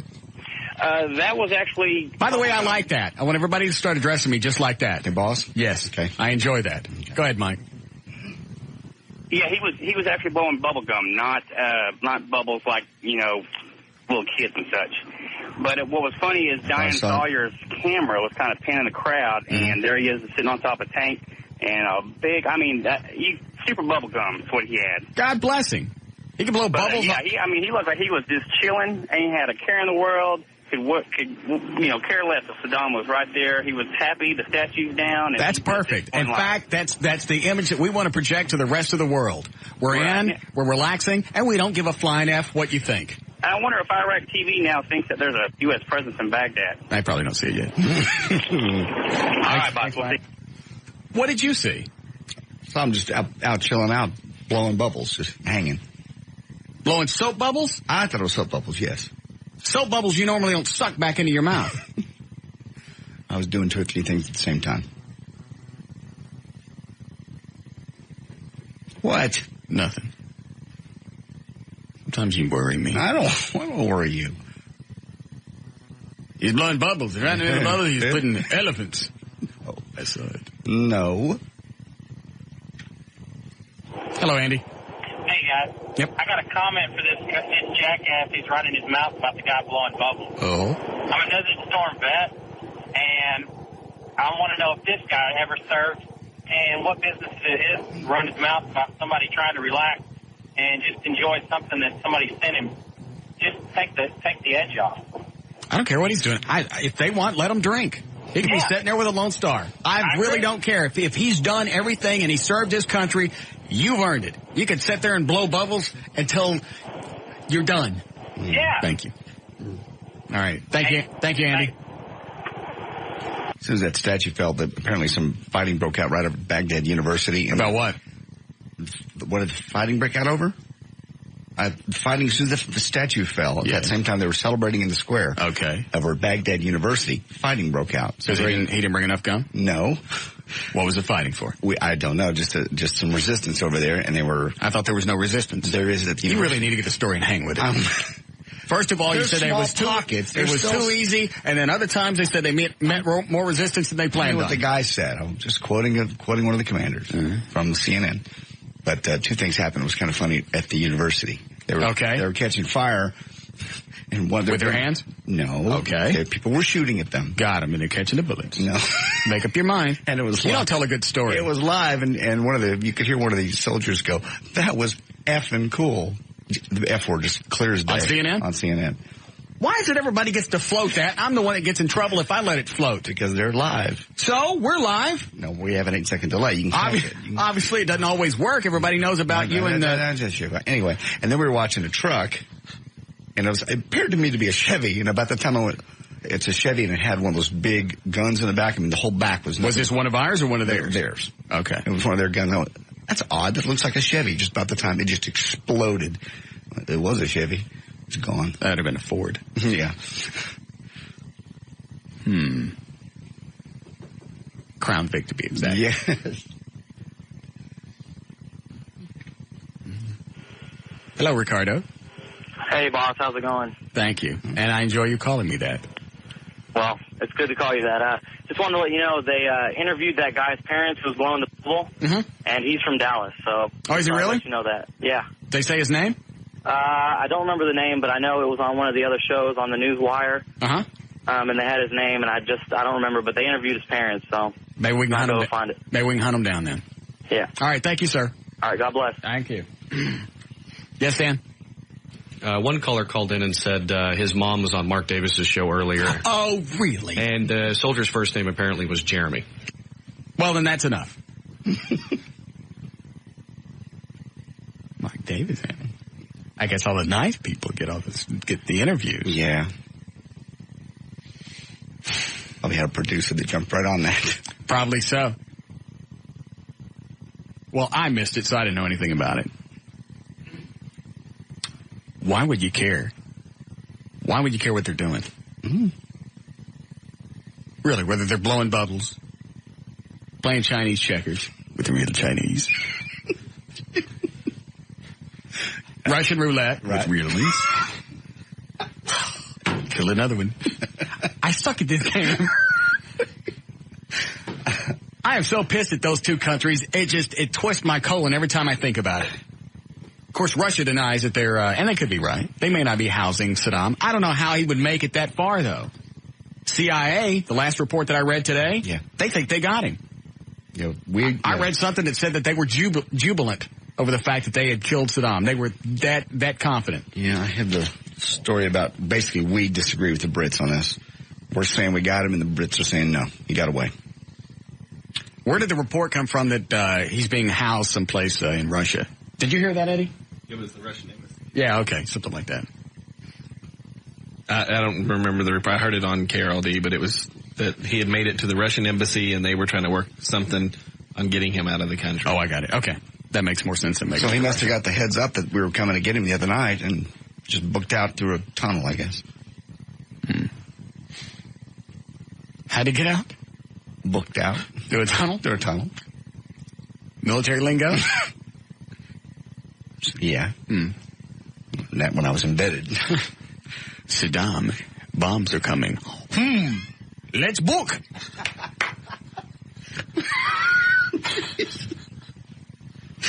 Yeah, kind of like that.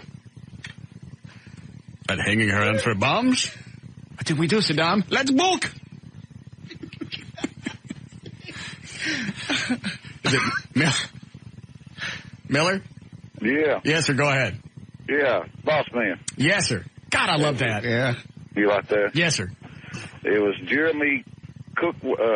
She's from Fort Worth. Cookworth. Yeah, he's from Fort Worth. His mama said she's sending the bubble gum.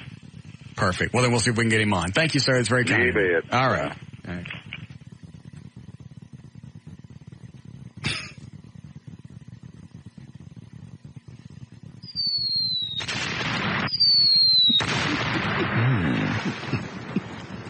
They're getting closer, Saddam.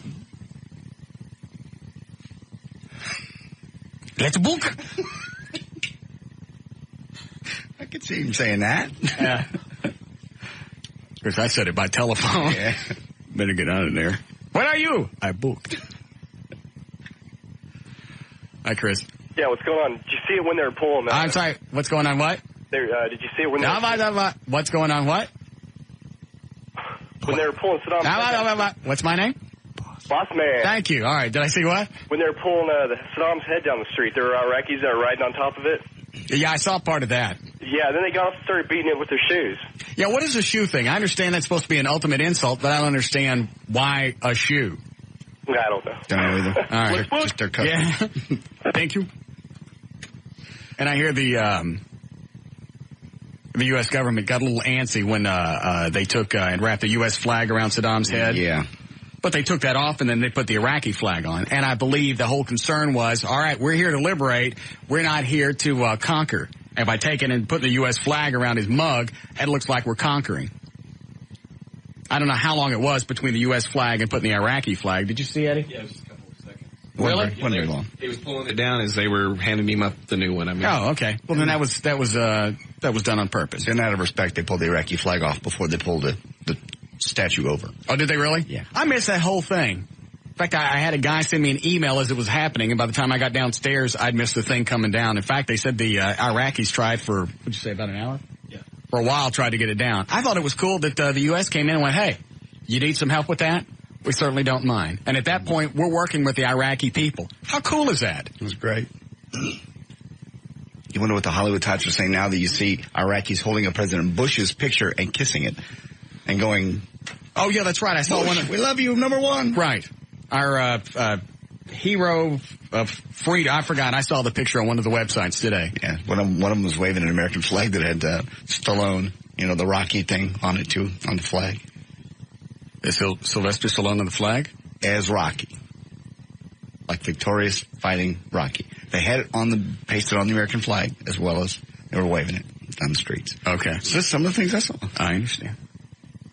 Who knows what Hollywood's saying now? Yeah. I am so sick of that bunch. It's nauseating. Your protests are going to do absolutely no good at this point. None. It's all right to get out and say, hey, you know what? I'm against the war, but I support the troops. And I'll do anything I can to support them. And then once they come back, then maybe we talk about that we don't do this again. That's fine. But sit there and bag on the country when we're in one of the most dangerous times of our existence? Gotta sell him my dad. We don't know what Saddam has. We still don't know what he's got. Nope. We're lucky when they crossed that line going into Baghdad, they didn't really release chemical weapons. We better hurry up and find something now. Mm-hmm. So far, I think they said the chemicals that they found weren't really...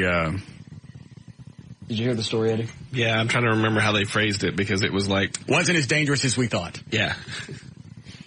Did you hear that they think that they might have shipped a bunch out through Syria?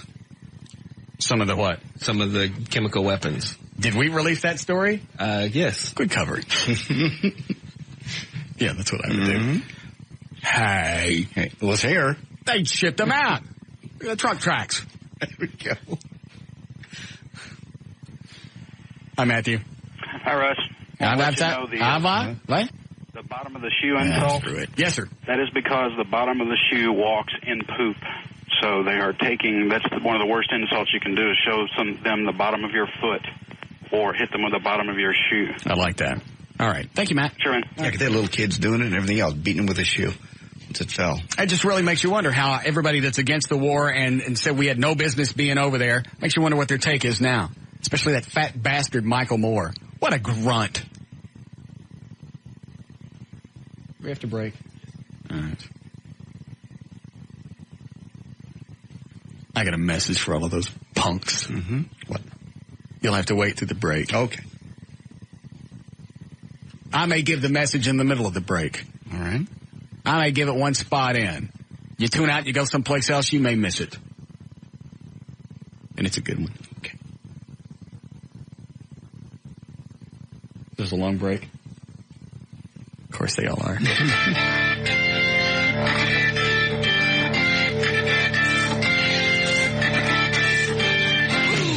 be back with the Russ Martin Show.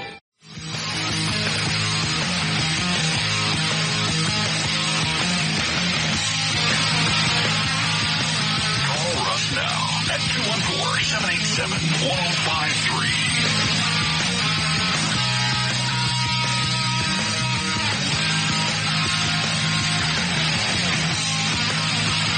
Did you see the email that said we should have Dr. Natasha on all the time? Yes.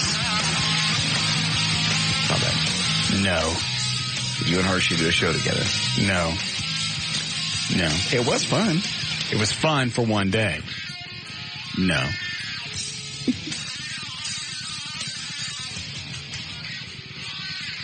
I'd kill her. Yeah. I'd kill her and her unborn monkey. She kind of got twisted about that. Yeah. I don't know if she wasn't getting the jokes or she just didn't find them funny after about an hour and a half. Yeah, I think it was the length of time that called her baby a monkey. She's 37. At 37, you have no idea what's going to come out of your womb. You don't. She'll be fine. You don't know that? She's very strong, very healthy. Make any difference. You can't combat time. You can't combat what it does to your eggs.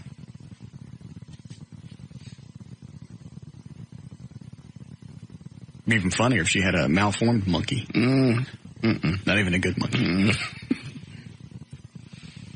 Yeah, she didn't hang around after the end of the show. All right, show's over. Gone. See ya. Wait a minute. You want to sit down and have a... No. Have to go back to Austin. Well, let's visit. No. I think she was pissed. Yeah. Well, she'd be mid-50s when that kid graduates high school. Man. Yeah. Late 50s. No, you're right, mid. Obviously, if it wasn't a concern, they wouldn't have to do all these tests when you get pregnant in your late 30s. They do. Watch it very carefully. Dan's wife, when she got pregnant, they did all kind of tests on her, especially since it was Dan's seed. Because you never know what he's going to have. Look at him. I know. By the way, we did find out Dan is in that Six Flags commercial. That is Dan? Yeah. I thought they said the guy had a ponytail. Who knows? Maybe he tacked one on. Oh, okay. But Trey called him, and he said, yeah, he was in a Six Flags commercial. Want to know how we knew?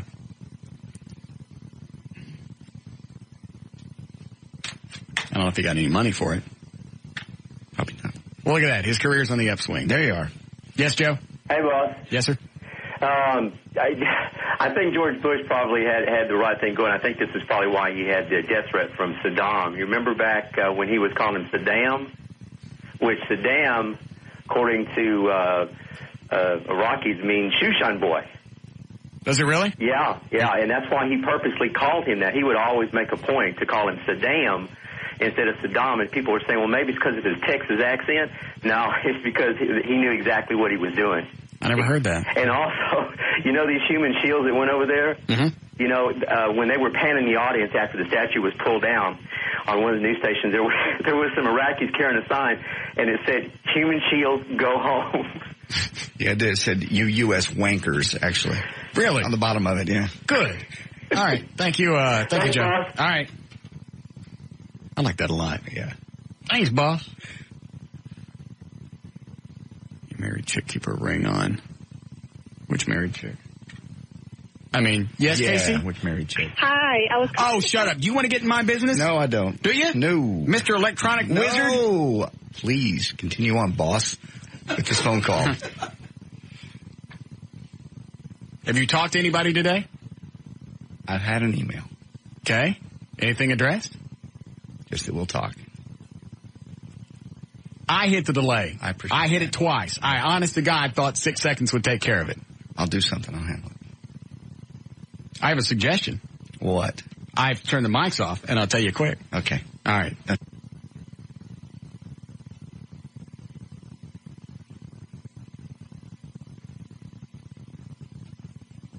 Oh. Then I recommend you have somebody go.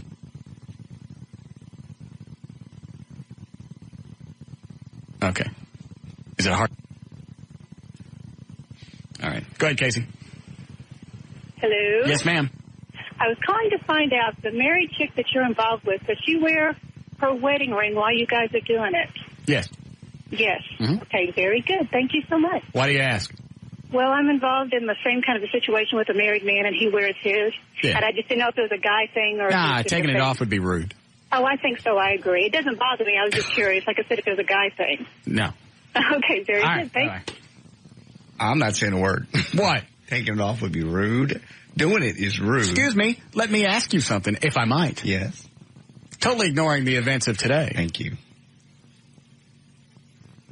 Which is very hard, I might add. I appreciate your restraint. When you're banging your friend's wife?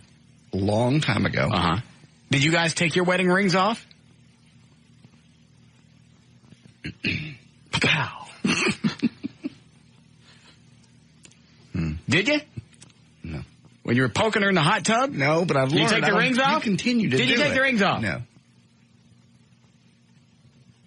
Pow. Okay. Good point, but that was a long time ago. Oh, I'm sorry. Well, is there a statute of limitations on morals? You continue to do it. On violating. See, you were married and she was married. I made a mistake. I do it. I'm not married. I'm not committing adultery. As I've said many times, I'm merely a witness. You are that.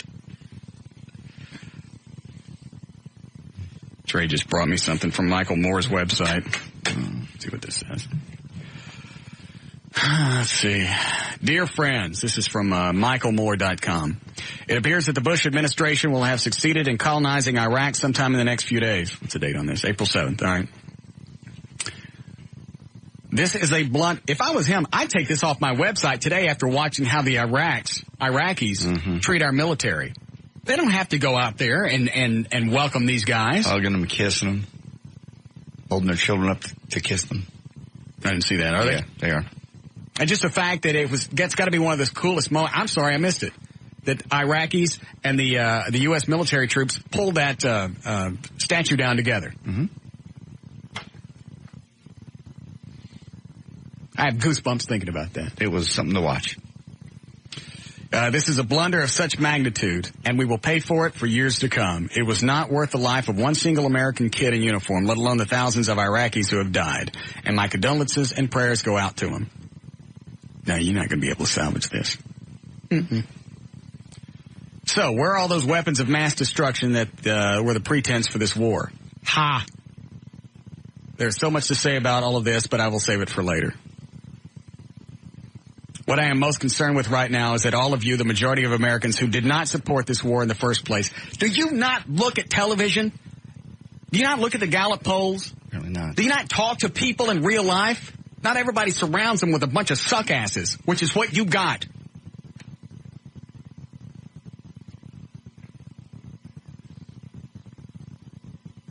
The majority of Americans who did not support this war in the first place not go silent or be intimidated by what will be touted as some great military victory.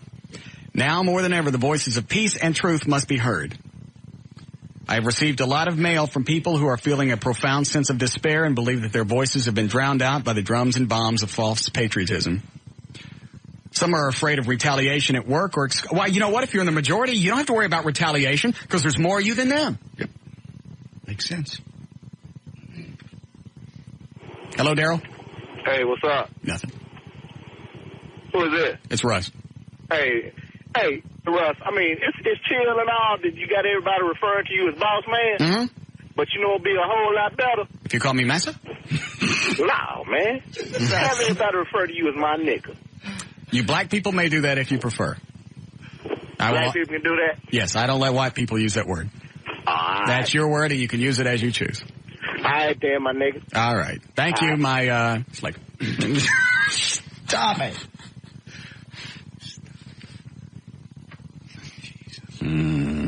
Where was I? So I told of his horses drowned out bombs.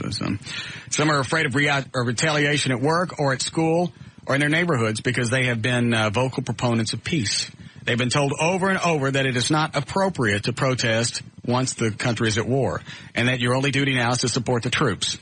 Yes, that's true. That's right. Why is it you can't figure that out?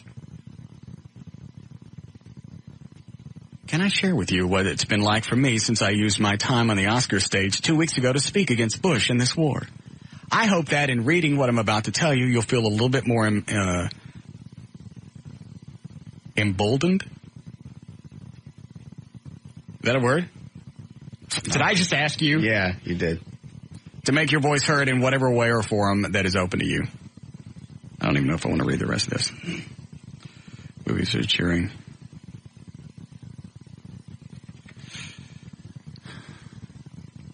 I'm editing now. Okay. And thus I said the following from the Oscar stage. On behalf of our producers, Kathleen Glynn and Michael Donovan from Canada, I would like to thank the Academy for this award. I've invited the other documentary nominees on stage with me. They are here in solidarity because we like nonfiction. We like nonfiction because we live in fictitious times. We live in a time where fictitious election results give us a fictitious president. We are now fighting a war for fictitious reasons. Whether it's the fiction of duct tape or the fictitious orange alerts, we are against this war. Mr. Bush, shame on you. Mr. Bush, shame on you. And whenever you've got the Pope and the Dick... He didn't say it again. It's the same. It's just, it's the same thing. And whenever you've got the Pope and the Dixie Chicks up against you, your time is up. How could you type that? First of all, how could you say it? And then how do you go back and type it later and not see the absurdity to it? That's why I don't even listen to rebroadcasts of this show. Because everything I say is retarded. That's not true. Yes, it is. That's not true. You make many good points. But it's surrounded by absurdities. That is true. I'm sorry, what? When I talk. Okay. He goes on to explain I'll read this. Halfway through my remarks, some in the audience started to cheer. That immediately set off a group of people in the balcony who started to boo. Then those supporting my remarks started to shout down the booers. The LA Times reported that the director of the show started screaming at the orchestra music in order to cut me off. So the band dutifully struck up a tune and my time was up. For more on what I said... More on why I said what I said, you can reread the op-ed I wrote for the LA Times, plus other reactions. I don't give a rat's ass. I look back at my Oscar backlash. Let's see if there's anything of consequence here. In the 2 days following the Oscars, more people pre-ordered the video for Bowling for Columbine on Amazon.com than the video for the Oscar winner for Best Picture, Chicago. Well, first of all, the Oscars, one of the lowest rated in years. Correct. So there were a lot of people that didn't see it. They just saw the stuff that said, hey, this won an award. That could be the reason. Yep. What did I know.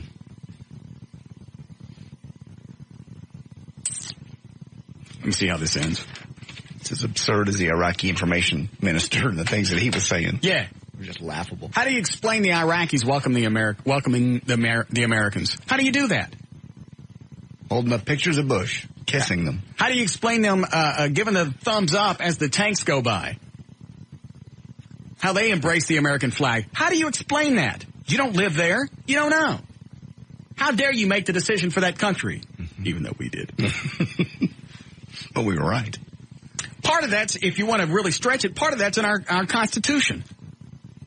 How so? I'm thinking. Okay. In the preamble, to secure the blessings of liberty to ourselves And our posterity. Obviously, we consider other countries our posterity. Yes. Does that work? Close. See? Nice. And our posterity do ordain this Constitution for the United States of America. Yeah, you're not even reading that. That's impressive. I went to school. I know. I don't know the whole thing. I just know the preamble. I don't even know if I remember the whole preamble. Let me see. We, the people of the United States, in order to form a more perfect union, establish justice, something about domestic tranquility, provide for the common defense, promote general welfare, and establish the blessings of liberty to ourselves and posterity to ordain the Constitution of the United States of America. Very good. Thank you. That ain't a good stretch? Actually, it was kind of what Bush said. I mean, he said, we're doing this for our posterity, which would be our children, because they felt that... I'm talking about the children of Iraq.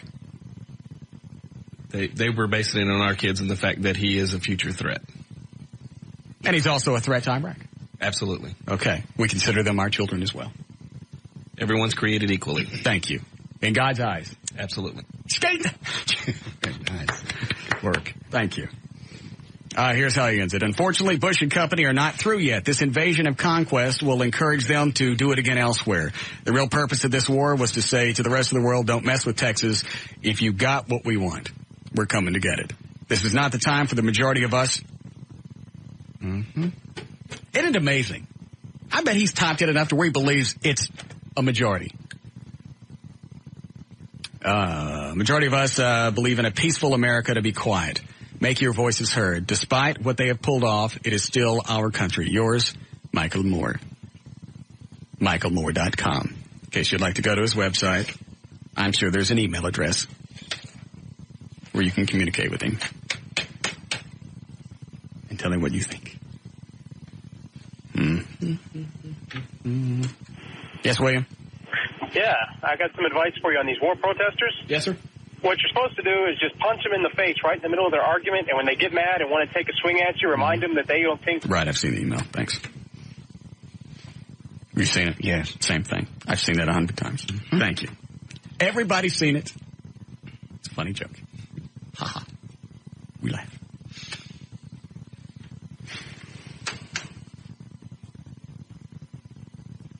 You know what?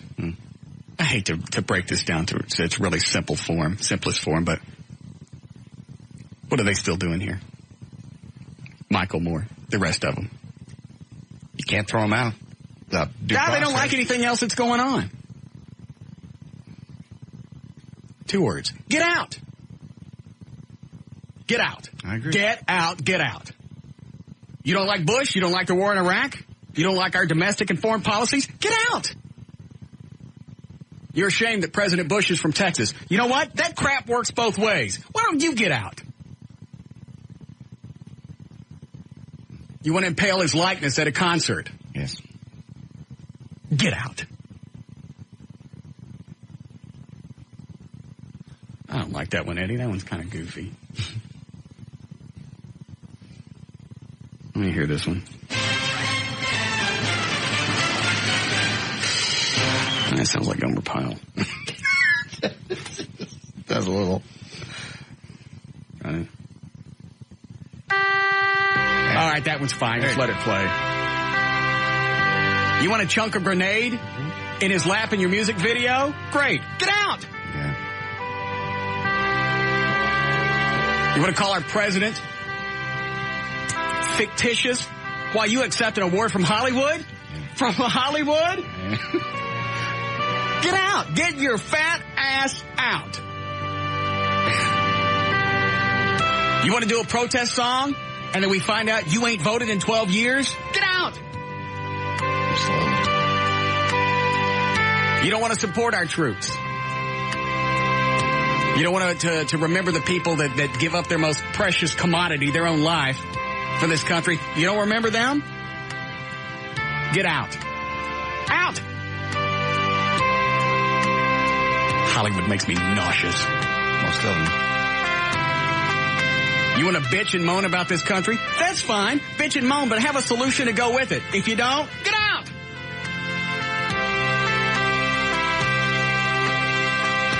You don't think freedom is worth fighting for,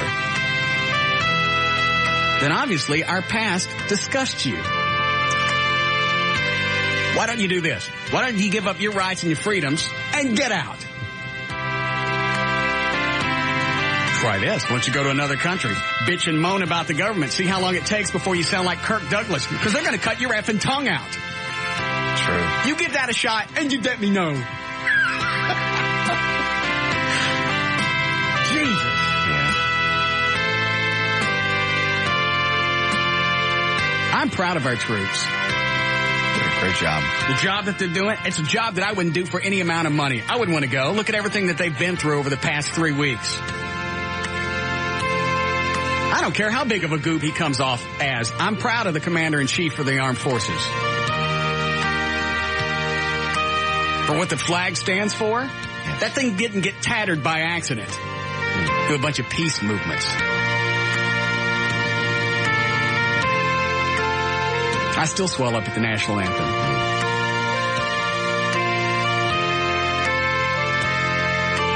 And I'm proud of this country, flaws and all. You know what? I think I'll stay.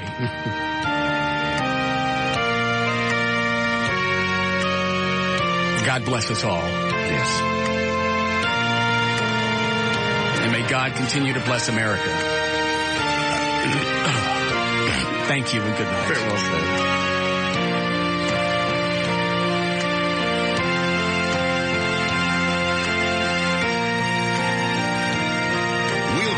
With the Russ Martin Show.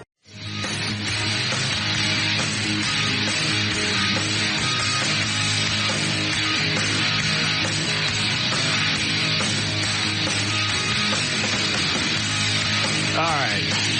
5:35.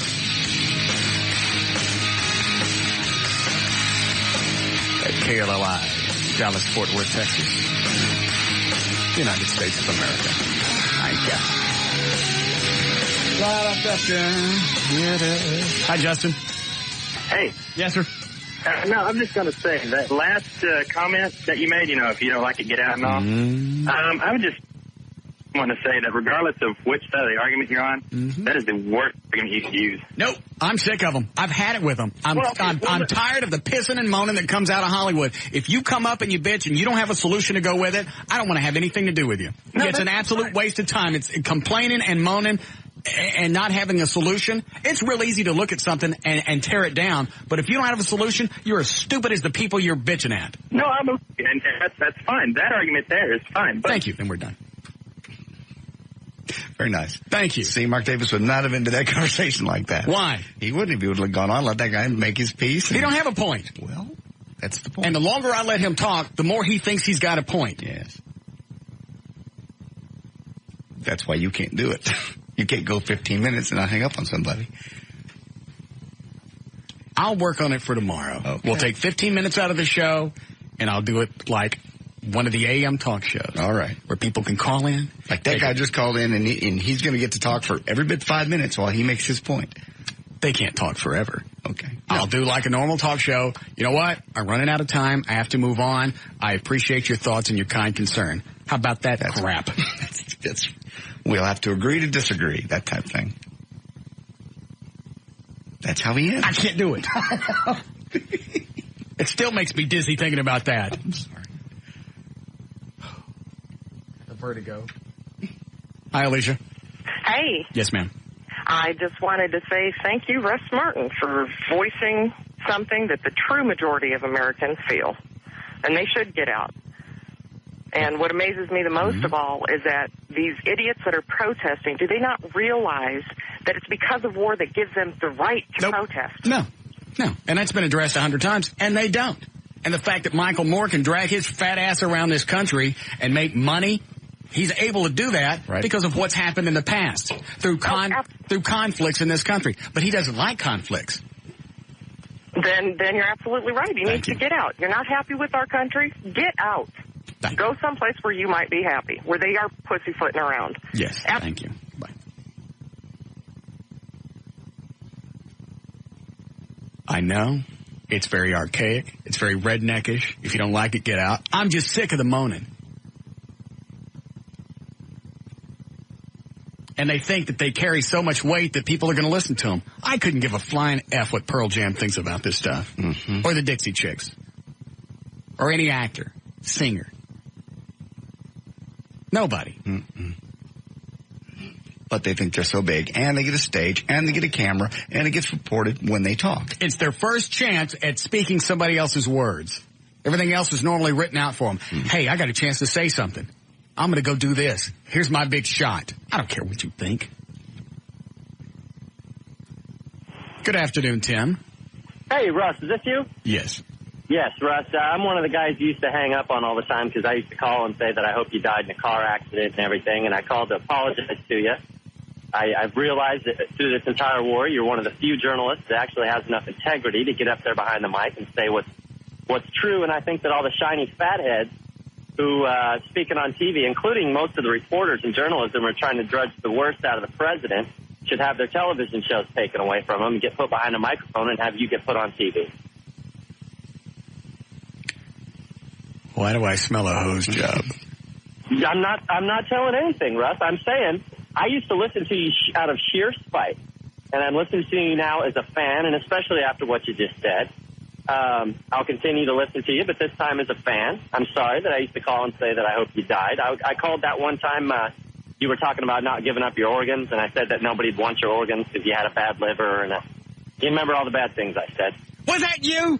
That was me. You get your ass up here. You still got an ass whooping coming. Well, that's fine, Russ, but I just want you to know that I apologize and I was wrong. You're one of the few journalists with enough integrity to say the right thing. First of all, I don't really think it takes any integrity because I think the majority of Americans are for this war and what we're doing. Regardless of what the reason. So I'm not, if I was going against the grain, then I would respect me for what I'm doing. But I'm going with what I think most people are doing. Well, why is it that people on TV, the reporters on TV, get up there and try to say something more controversial then and say, oh, well, peace is much better option and try to berate the president and try to pick apart everything that he does? I don't think I've seen that from the media. We've seen it from the eggheads out of Hollywood. Well, not only Hollywood, but these reporters, they like to focus. They love the stories about the children dying. They love to report 10 times in a row that a hospital was bombed. Hey, you know what? You gotta do both sides of that when you're reporting this stuff, so we don't look like we're glamorizing or polishing up the story. You want the good and the bad side of it. That's what makes us look like we're out there doing the right thing because we're not trying to cover up what we're doing. I understand. I still feel the right that you've earned your right to have a television show out of all this. That's very kind of you, and we welcome you now as a fan. Okay. All right. Nice to have you, Russ. We'll talk to you later. All right. I liked him better when he was an ass. Yes. Also makes me wonder if the troops, since they have the media with them on front lines or wherever. Sure. I'm not going to use the word embedded because I hate that. All of a sudden, that's the click word. That's it. Yeah, everybody's embedded. I'm embedded with the troop infantry 105. Hang on, here's a point. Oh, if the troops are behaving differently because the media is there, because somebody's watching over them the whole time. I thought about that. I'm reading the Sunday paper, and there was a close-up picture of a Marine with his gun, and all you could basically see was just, his face and part of the gun. It was a really close-up shot. Mm-hmm. And you're just thinking, by the media being there, is that going to affect how this Marine operates or reacts to different stuff? Or would he be doing something differently because somebody's not watching? I don't think so. I think everybody always acts a little differently when they're in the paper or they're on television, or just the fact that somebody's there and they're going to report everything that you do. Yeah, you're going to act a little differently. You're going to pose. You're going to do a couple of photo ops. But when it comes time to fight, I don't think you forget that anybody else is there but you and your gun and your buddies. I mean, when the bad stuff happens. I understand. That just makes me wonder if anything different happens. I'd like to ask the Sergeant Major Haney, but Trey said he's still out in the desert someplace. Just curious. Some idiot called in on, I believe it was Mark Davis' show, and say, how many people live in Iraq? In Baghdad. Mark said, I don't know, 3 or 4 million. How many people did you see in that square today? Oh, I heard that. Yeah. That was retarded. Yes. First of all, not everybody can get to that square. It's like saying, how many people are in Dallas? Well, a little over 1 million. All right? There's a big protest downtown. There's 200 or 300. Does that mean most of Dallas doesn't care? No. It just means not everybody could get down there. And they're still afraid. They don't know. There are people thinking there's still some Iraqis that think we're there to kill them. Yeah. But they don't know. That's what they've been told for so many years. Or they don't know that something's going to come flying into that square while all the Americans are there. True. I'd still be at home hiding balls deep in my camo. I wait for the all clear sign. Yes. You ready for news? Mm-hmm. All right. You still have the audio? Yeah, I think I do. An audio of an Iraqi woman that called into a talk radio station, and just give her, somebody that grew up there, give her take on Americans that are turning on their troops.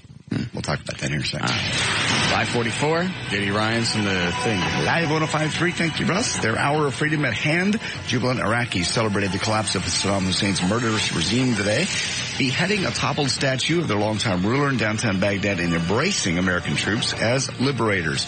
He's killed millions of us, said one young Iraqi. Men hugged Americans in full combat gear, and women held up their babies so soldiers riding on tanks could kiss them as they went by. Cut number one is actually a young Iraqi woman who grew up there and can firsthand know what it was like. It's about a minute long. All right. I was born in Iraq, and I left Iraq when I was 17. And I came to a country where accepted me for what I am. Iraq never accepted me because of my religion. I was a second-hand citizen over there because I was Christian. Iraqi people are dead. Bush is not killing Iraqi people, or our troops are not killing Iraqi children. Saddam killed them a long time ago. And thank God for Bush. Finally, there is a man who can speak for Iraqi children. I know a lot of people will die, and that is sad, but Iraqi people are dead. You just don't know how bad it is living under that regime. So for those people, for those Americans that are ignorant about what's going on in Iraq, please understand, Iraqi people are dead. They have no voice. We can't speak our mind. We can't practice our religion. And this is the only country. Thank God for America. You just don't know how you should appreciate this country. You just don't know how lucky you are. And you know, I am a citizen, and I'm proud to be American. And shame on those Americans that they talk like that about our troops. Shame on them. Bush never killed anybody. Saddam been killing all these children. I cannot speak my mind, because if I speak my mind, he'll cut my tongue over there. He will rape our children in front of our eyes. You just don't know how bad it is. Here we go. How do they address that? How does Hollywood address that? I don't know. They don't hear that. They don't want to hear it. You know why? Because it doesn't help with their argument. True.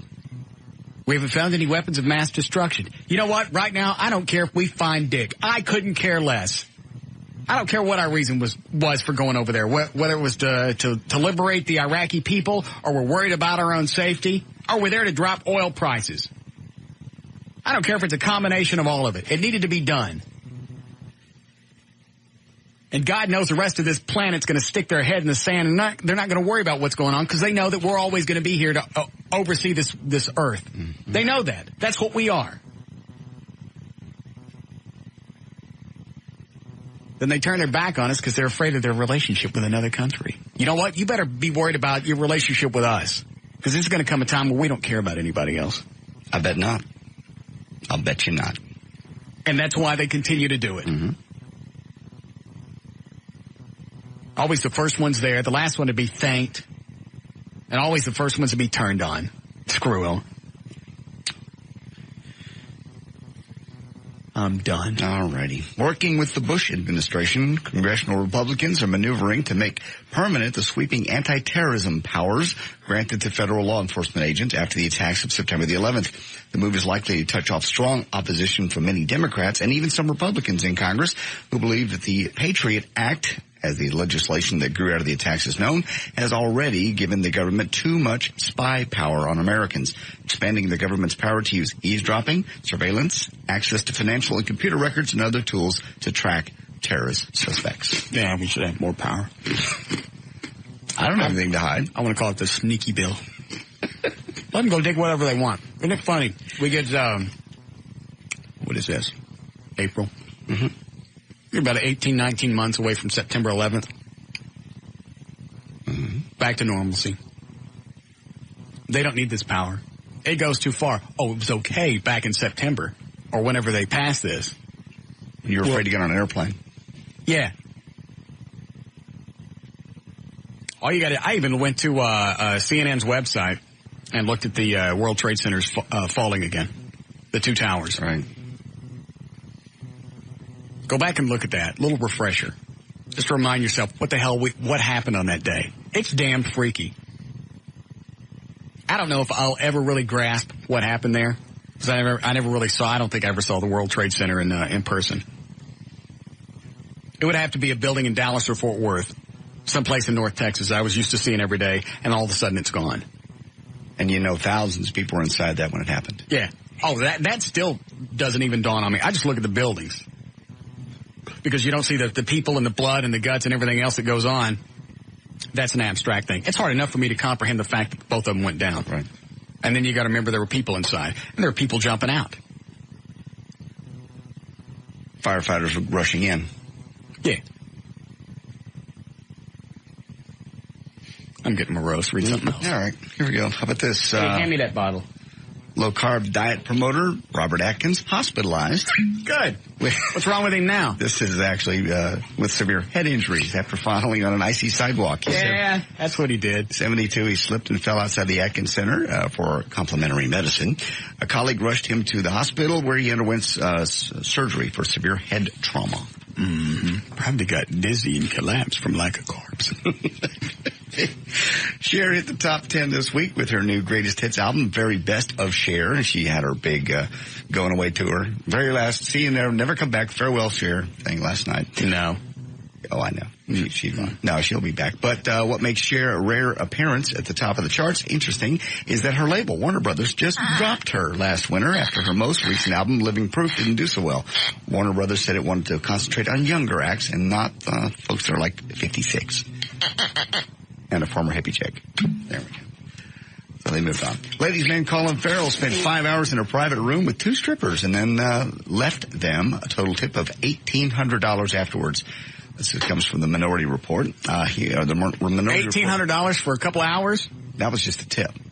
Really? Total tip of $1,800. The Minority Report star went into the New York club called Scores, chose blonde performers Evelyn and Veronica to be locked away with in an intimate booth. He vanished into the back room with the blondes about 10, came back out about 2:45.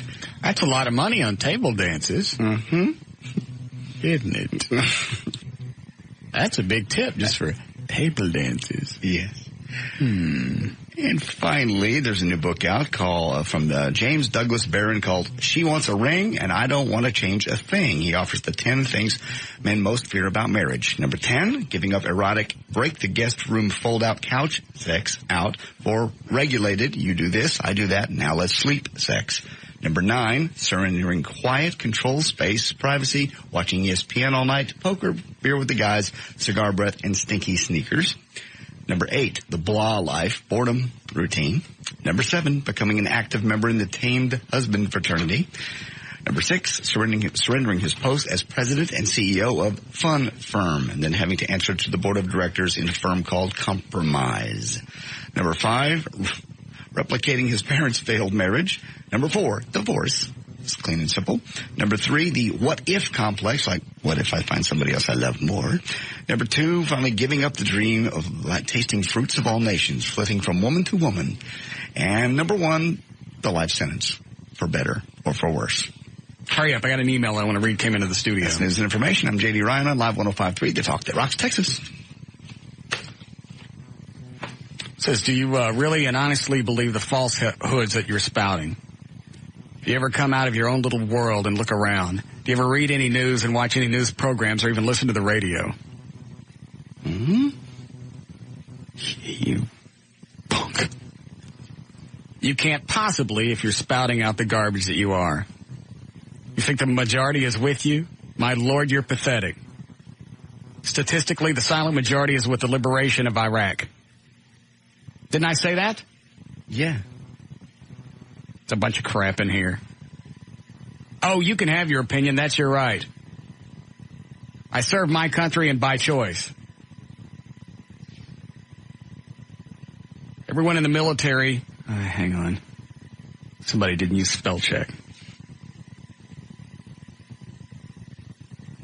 Everyone in the military did, and we... I'm so pissed off I can't even read this. Can you find it? Is it the one that's, do you believe? Yeah, there it is. Yeah. You can't possibly, if you're spouting the garbage you are. You already said that. You remind me of the information minister of Iraq, just spouting whatever comes to mind. It only matters what it makes sense to you, I guess. You big pussy, why don't you just call in instead of sending an email from a Hotmail account? You grunt? You're so unhappy, get the hell out and move to Iraq. Hold on. What? He sent that to Michael Moore. He just copied you on it. Oh.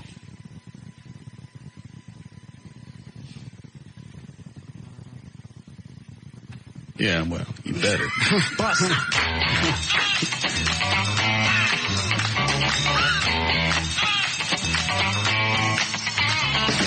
We'll be back with the Russ Martin Show. Call Russ now at 214-787-1053.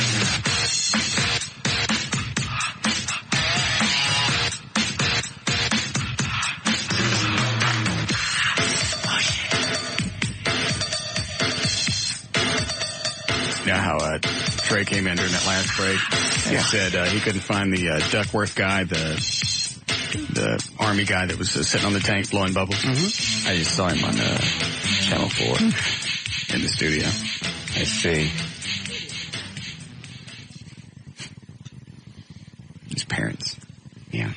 Mark Davis found him. Channel 4 found him. Yeah. How do you spell Cookworth? I don't know. I don't even care now. Or why anybody would care that he's blowing bubbles on worldwide television, couldn't care less. God bless him. I appreciate the fact that he's there. If that's all it took to get you over there and do that, fine. I'll send you some Altoids while we're at it. Because they're curiously strong. Yes. Okay, let's do traffic. Hurrah. All right. One more check on traffic with the lovely Gail Lightfoot. Thanks, boss. This is brought to you by the U.S. Department of Health and Human Services. In Carrollton on southbound 35 Simmons at Beltline, a wreck in the left and HOV lanes has traffic backed up past the George Bush Turnpike. Westbound I-30 Tom Landry Highway at Beckley, the two left lanes blocked and traffic's backed up into the Mixmaster, into the Canyon, and it's also got southbound Stemmons backed up to around Regal Row. The left lane's blocked on the eastbound side, and believe it or not, it's backed up all the way to Loop 12. Well, I guess you would believe it because lots of folks are sitting there, and plus, you know, you've got the game starting up, the hockey game tonight, so a lot of folks trying to get there, and now they're stuck. Southbound Tollway at Spring Valley, there's a wreck in the left-hand lane, and also southbound 35 Simmons at Valley View. There was an earlier problem. They've gotten that one squared away. Now, we've got one in Denton on southbound 35 at State School Road. It's in the left lane. And in Fort Worth on westbound, Loop 820 at Beach Street, that wreck on both shoulders and traffic's backed up to 377. Organ and tissue transplants save lives. Help now during National Donate Life Month by signing a donor card called the Southwest Transplant Alliance at 888-ASK-HRSA or visit organdonor.gov. I'm Gail Lightfoot on Live 105.3, the talk that rocks Texas. Took a while, but you got her. Yeah. Good day. Get a little chilly tonight again. Not as cold as it was. 38 for the overnight low. Sunny, 73 tomorrow. And then by the weekend, back up into the 80s. It's 61 currently at Live 105.3, the talk that rocks Texas. All right. Let me see. What was I going to mention? I forget now. Doesn't matter. What do we have to play today, Eddie? How about Could the Answer Be C? Are there any monkey jokes? Could the answer be monkey? Perhaps we could get Dr. Natasha on. I don't know where she is. Based at Trey. Yes. Do you have a cell for Dr. Natasha? Yes, I do. Call and see if you can get her on the phone while we play. Is there a bunch of them? Just a few. Okay. While we play, Could the Answer Be C? Yes, sir. All right. C, or what did I tell you? Could the answer be C? Okay. Yeah, I think after about 3 minutes, she was tired of, she was having a monkey baby. Yeah. In fact, the new website. What? The new website that we registered for her, because she's got all these different websites, and it's hard to keep track, because you got thelovedoctor.com. Right. Then you got betterlovelife, I think, .com, and she's got something else. What she needed was one clearinghouse website. Okay. And that way, and then have all the links on there. Makes sense. Because every time she's on, everybody always misses it, even though we give the web address 50, 60 times. So we registered for her today. I'm having a monkeybaby.com. No. Yeah. She won't use that. That'll make any difference. We'll set it up for her. Okay. Anytime somebody calls up and said, hey, I missed Dr. Natasha's website. It's the one with the special adult toys. I'm having a monkeybaby.com. Well, I want the one that shows you how to give the orgasm 3 or 4 different times. I'm having a monkeybaby.com. Gotcha. Everything's on there and ready to go. Oh. She sells a load of crap when she comes on this show. No, she does. She can put up with the fact that she's having a monkey baby, because she is. She's not having a monkey baby. She's 37. She doesn't need to be having a baby. She's going to have a monkey. No, women have babies all the way up to, well. I know, but you run the risk of having a monkey. And her odds of having a monkey are really good. Hello, Shannon. Hello. Yes. I have a question for you. Yes, ma'am. Where do you get off? You sit there and bitch at JD about his relationship, and you're so closed off, you can't even maintain. Closed off from what? Oh, my gosh. You porn star. Did you just say F, buddy? Oh, sorry. God, you're going to have to start your whole sentence again. Well, no, seriously. Seriously what? You can't. Come on. I've been listening for a while. Okay. And relationship-wise, I mean, you're not the pro. So how can you give advice? I'm not in a bad... Am I in a bad relationship right now? No. Do I have to stick a track... Let's take your track record. Stop it. I stopped. What? Let's take your track record. Yeah, your track record. Hold on a second, Shannon. You want some of this? No, I don't. Are you sure? Yes, boss. I will fix this. Or maybe we go sit in your apartment there at Mission Control. Thank you very much. If you just let it go, I will fix it. I didn't say nothing. I know. All right, go ahead. What? What? Can you hold on? Dr. Natasha's on the phone. Yeah. All right. Hello. Hi there. How are things? I'm recovering. From what? From the abuse, the massive amounts of monkey madness. You absolutely love us. Okay, I do. How many? There's something wrong with me. You would think as a sex therapist that, I would protect myself from people like you, but I have a dark side, clearly. How many radio shows do you do probably in a month? Probably, I do about 3 a morning. Okay. So almost about 80. Okay. 90. Are there any shows where you have this much fun? No, you're right. Do you feel this close to the people where we actually care when you come into town? No, nobody slaps me with their wiener either. Thank you. I like to be weenie slapped. I just found out. It was a real rush, especially on my leg. Possibly next time we'll work up higher. What, Hold on a second. Hold on. Were you done with your bitching and moaning? No, I'm not done with my bitching and moaning. Well, hurry up. I have the Dr. Natasha on the phone. Well, I think you should probably ask Dr. Natasha for a little advice. On what? I'm not having a monkey maker or advice on something. Well, no, I mean, obviously you have such a problem with relationships, you can't even have a baby. I don't want a baby. Well, exactly. I mean, if you knew what a good relationship was, maybe you'd change your mind. No, I've had really good relationships. I had a relationship where I absolutely loved this woman, and I really thought, excuse me. Where are you from again? Okay. Grown-ups are talking. Absolutely loved this woman, but because she wanted a baby, I let the relationship go because I couldn't give it to her. I didn't want to. Now what? Oh, my gosh. And you're going to give advice to JD? Absolutely. And I'm not going to take advice from barrel of monkeys. I'm sorry. Mama.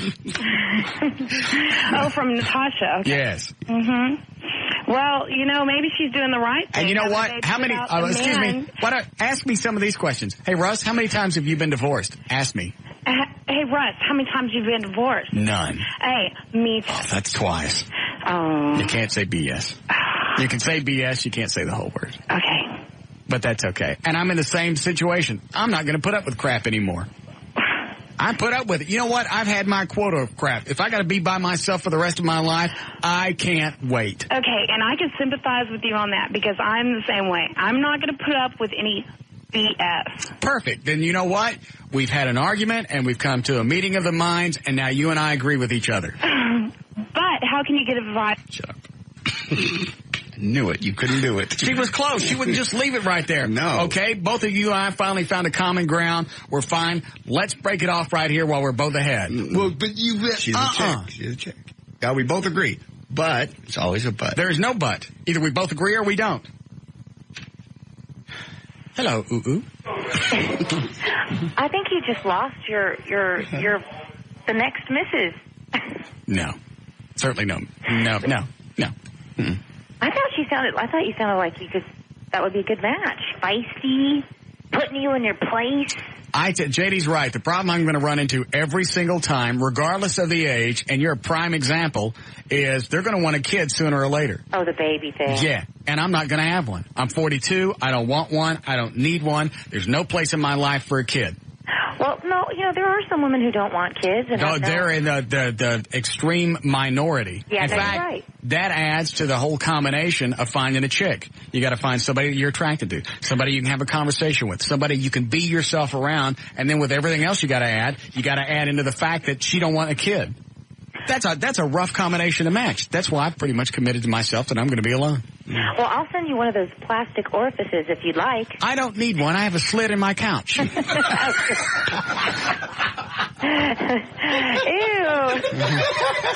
No wonder you're not married. I don't need one. I got my love monkey from Rooms to Go. I at least hope you have it lined with a little Ziploc baggie. Yes, I do, so I can clean it out. Yeah. Yes, you can just dispose of the evidence. Thank you. All right, I'd like for you to be on the phone as we play Could the Answer Be C, just so you can listen. Okay. All right. This is a game where I think it's self-explanatory, wouldn't you think? Okay. All right. Where are you right now? I'm in my store. I forgot that you had a store. Where is it? It's in Austin, Texas. It's called 365 Days, 365ways.com. See, that's another website. Yep. Oh, you didn't know this because... That's the name of my store. Okay, well, hang on a second. We set up one main clearinghouse website for you that we put all your links on, so when somebody calls up and says, hey, I missed Dr. Natasha's website, what is it? Because, you got 3 or 4 going, right? Right. All right, we registered today. I'm having a monkeybaby.com. And that will just... They can go to that website. What picture are you using? The website's not up yet. We just registered it. Okay. So anytime anybody asks, regardless of which website they need, they'll go to I'mHavingAMonkeyBaby.com, and they can find out all the links. Okay. See? All right. So now when you do all those other radio stations, you have one clearinghouse website. Okay. I'mHavingAMonkeyBaby.com. That's a good idea, Russ. Thank you. Seriously, why didn't you do that before with something else like Dr. Natasha or whatever? Well, that one works too. That one goes to some of the others. How many websites do you have floating? Well, no, what we do is I have so many because sometimes I'll have bookers. These people will book me shows. Mm-hmm. And so to know that, for instance, like yesterday when I did your show, I had hundreds actually of members join. Mm-hmm. So the girl actually, Dana, sent you a fax. So that's her booking. So she gets commissions off of all those bookings. Sent me a fax for what? So she sent somebody there a fax. Wait, who's your new guy? Trey. Wait, what's his name? Trey? Yeah. Okay. Yeah, she sent him a fax, and that's how he called me and booked me for yesterday. Anybody know what he's talking about? She's talking about. She has people that book her, and they get a percentage of whatever she sells. Yeah, so that's why we have all the. I didn't know that. I thought you were just coming on to hang out.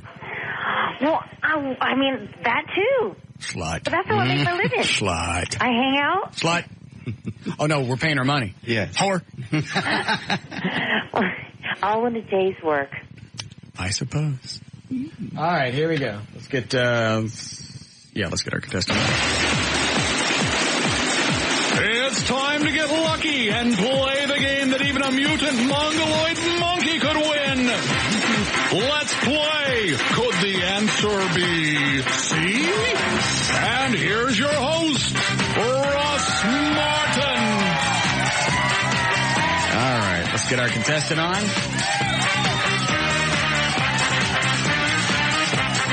Jim.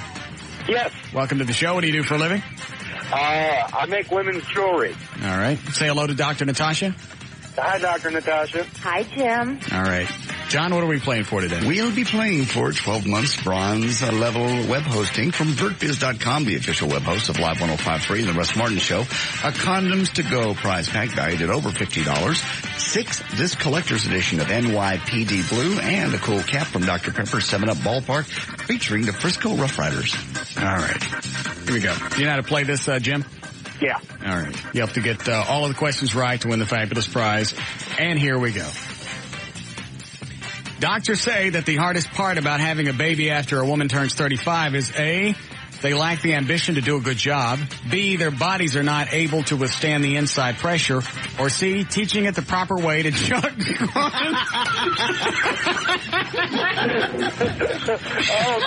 C. Oh, my. Very nice, eh? Eddie didn't even mark that as the finisher. I can't wait to read the rest of these.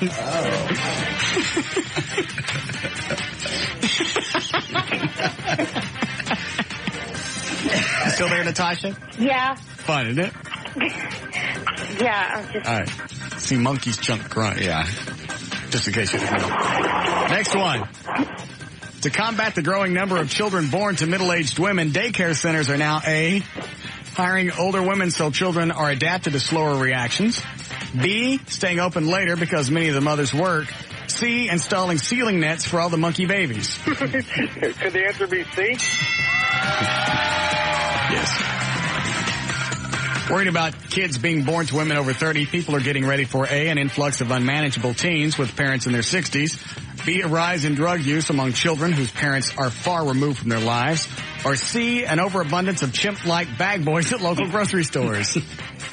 C. Yes.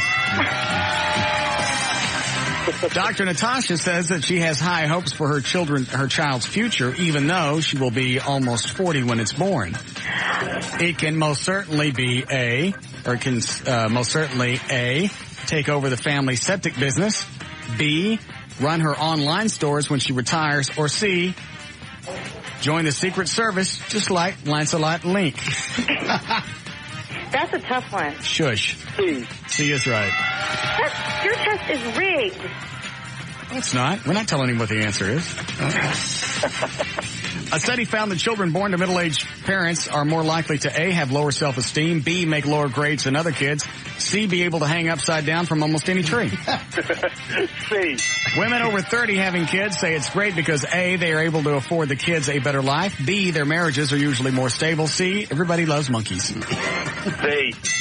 The hardest part of raising a child born to middle-aged parents is A, the ability to keep up with the child, B, realizing you might not live long enough to see them get married, or C, trying to get all the dookie out of their monkey ass. Where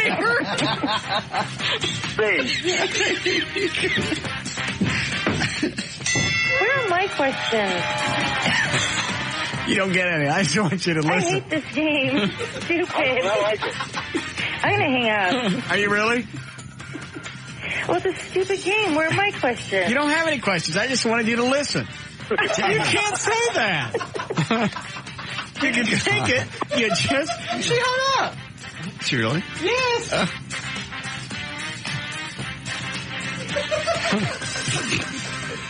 Still there, Jim? I'm with you. All right.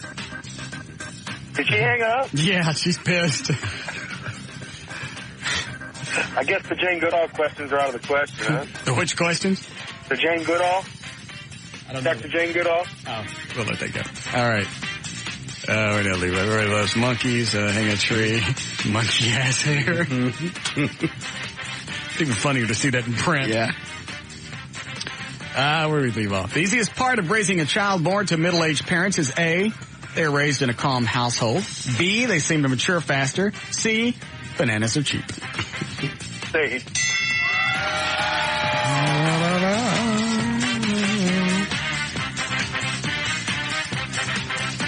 Russ Martin said that he might consider dating a middle-aged woman, especially if she recently gave birth, because A, he could finally prove to people that he's open-minded. B, she would bring everything she needs into the relationship. Or C, he really wants a Chim Chim to go with his Mach 5. C.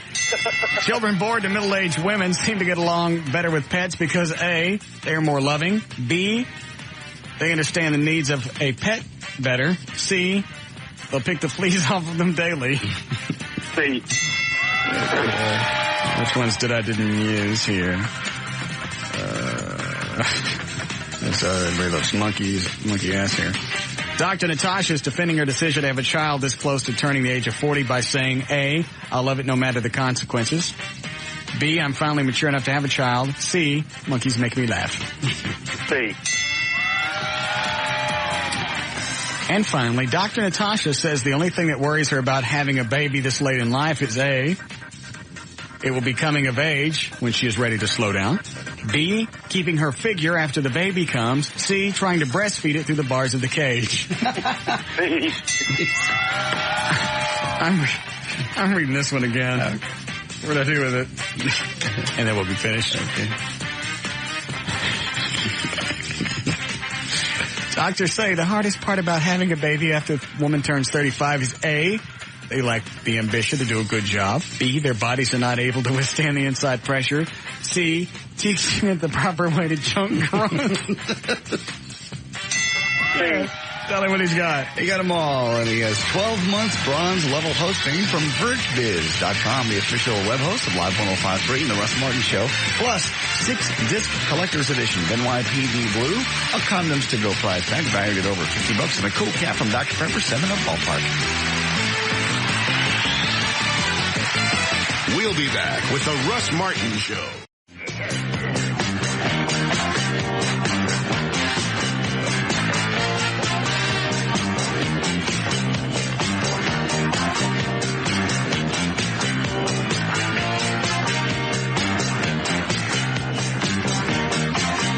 Want to do another newscast? Yep. You got one? Mm-hmm. Didn't we just finish one now? About an hour ago. Not quite an hour. It's not really much new on the war front. Been looking. Oh, I never heard back from Siebert about the war billboard I wanted to put up. Take one of the ones with my name on it. Right. And replace it with, either the Give War a Chance or I guess War Worked or whatever. Mm-hmm. I don't know. I don't know if Give War a Chance still means anything. Well, it's not over. They kept saying that. War is not over, even though they're pretty well broken. Hello, Trey. Please come here. I told him to find out how much it was going to cost to put the board up. Because they said they thought the billboard company would work with us. Cool. Talk to the billboard company? Yes. How much to put up the board? To put it up, take it down, do the vinyl, everything would be $12.50. That ain't free. But it's cheap. But it ain't free. True, but it's cheap. No, cheap is free. That ain't cheap. I thought you said the guy would work with us. He is working with us. That ain't free. It's his cost. And I've even... Oh, so I'm the one that's going to be out of pocket. Maybe the station can come up with some money. They're not going to pay for crap. $12.50. Is that TT&L? That is TT&L. That's to put it up, design, make it, put it up, then when we're done with it, take it down, put the regular billboard back up.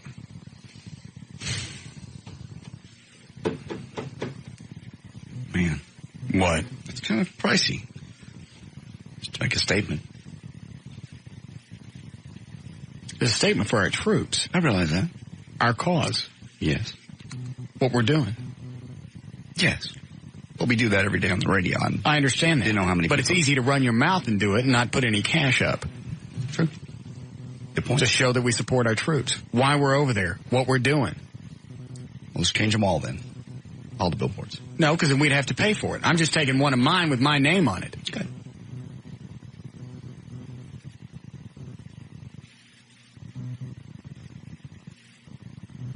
I can't even back up, running my mouth every day. Go see if you can jack him down. Okay. Do you know how to get a hold of him? Maybe tough. What's the turnaround time? 72 hours. 48 to 72, but I'll think about it.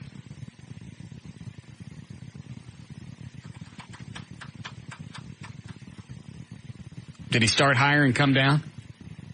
no, he's a fan of the show, and he's like, I can do it at cost.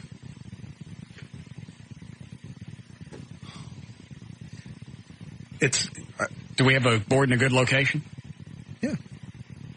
I mean, I haven't seen any. I haven't seen anybody's boards. Mine or Stern's. I've seen one of each.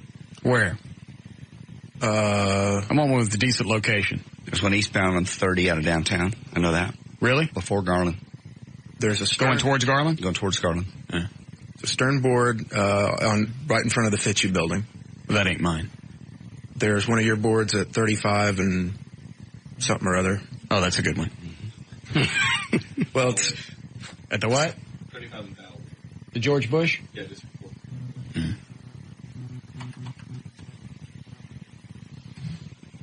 See if you can get him down some. Okay. Throw in some stuff. Give him the hockey tickets for tonight.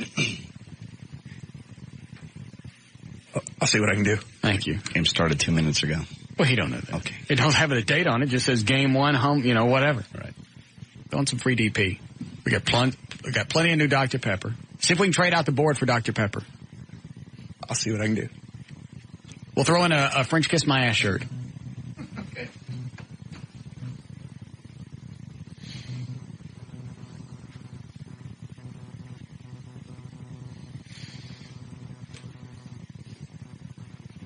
I'm thinking. Okay.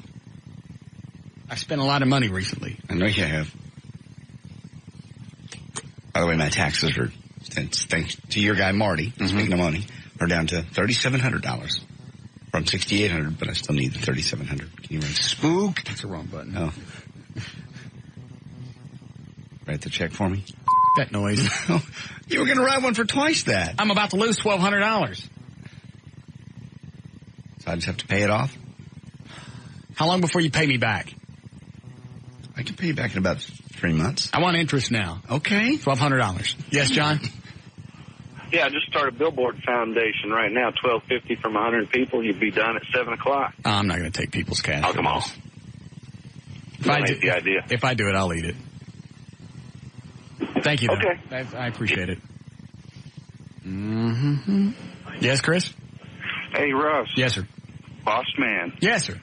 Hey, why don't you hold off on the sign, and then when the troops finally come home, just put a big old welcome back out there in black and white, dude. I like that. The only thing is, I don't know how long this war is going to go, and I don't know how long the billboards are going to be up. They're going to be over there in a while. Even cleaning up and just getting things underway. They're not coming home for a while. Well, it's still a good idea. We'll look into it, though. That'd still get a lot of publicity, though, too. I couldn't care less about that. Okay. All right, but thank you, though. All right, man. All right.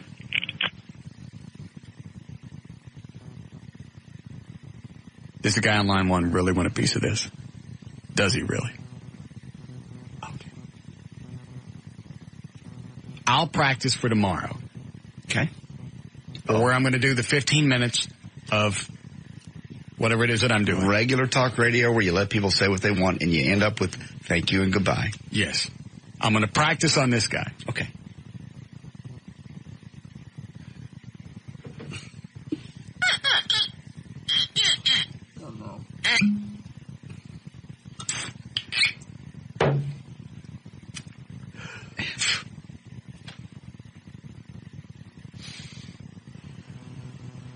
David, welcome to the show. Hello, how are you? I'm lovely. Good. I appreciate the time, the fact that you've taken time out of your day to call in and share it with us. Trying to use passivity on me? Okay. No, I appreciate the fact that you listen. You've chosen it. If we were the only radio station and you had no choice, I wouldn't care. But there are 30 of them, and I do care. Okay, Russ. Let me sit up so I can blow the smoke out my butt. Listen, you really complain a lot about money and money and money. And as much money as you make, put the billboard up yourself and use it as a tax write-off. The guy's working for you. You come up with an idea and you expect people to pay for it. I understand you're in radio, and yes, you have that some power over that if people are generous enough, but it's hard enough to come across with money, raising money for charities. Then they expect to have somebody flood out of their pocket something that you need to, that you come up with that you want to do. If you want to do it, pay for it. Use it as a tax write-off. I mean, maybe use $12.50 less accessories on one of your vehicles. That's an excellent point. It is. Oh, I think your idea is great, but why have somebody else pay for it? You want to do it? Then do it. That's the American way. I absolutely understand that. And you have a very valid point. And plus, you get to use it as a tax write-off. Absolutely. And it supports tax roots. And you're right. I am rich. Why not pay for it? Hmm? Why not? Okay. Thank you for calling. All right, Russ. God bless you and God bless America. God bless America. Bye. Very nice. I'm so proud of you. That was great.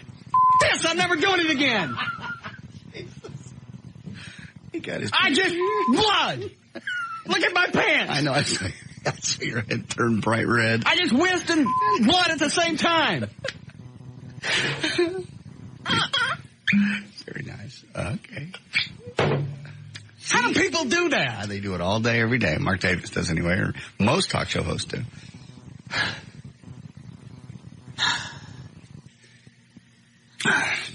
I'm proud of you. You might, 15 minutes is all you got to make it tomorrow. I can't do it. Pay me the $100. Will you take half?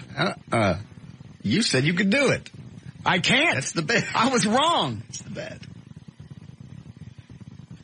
He doesn't know how much I make. $1,200 may be a lot of money. I think he probably figures out with a Batmobile and a Mach 5. They don't know what I paid for the Batmobile and the Mach 5. Those could be $5,000 cars apiece. They don't know. They have no clue. You have no idea what my raise was April 1st. Well, I do, but okay.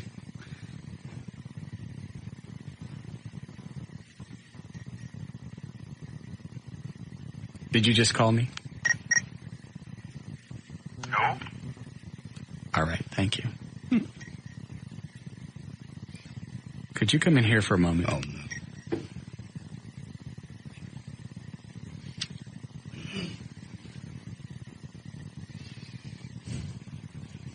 You gonna try tomorrow at least? I need to vent for a moment. Okay, sure. You're an idiot!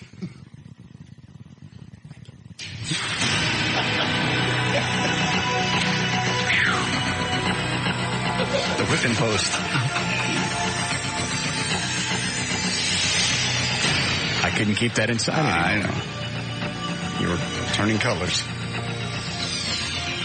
Honest to God, how do you put up with that every day? You just do. That's just what most talk shows are about, is letting people have their opinions and voice them and then come to an agreement. But the problem is they think they're right. And if you let them continue, it perpetuates the wrongness that they think is right. That's true. You can't do that. It's a disservice to them. It's a disservice to broadcasting. It's a disservice to this country. You cannot continue to let stupidity beget stupidity. These people have to be murdered in their beds. No. Did you just laugh so hard you farted?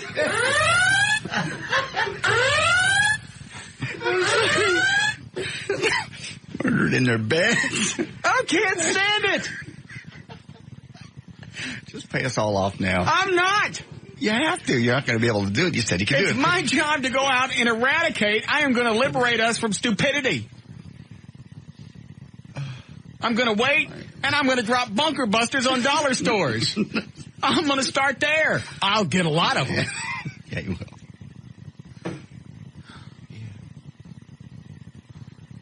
Yes, Mr. Trenholm. What time do you want to do this tomorrow? I haven't decided. It's a floaty thing. It's going to be when I get into that certain mindset. Why do you ask? Just curious.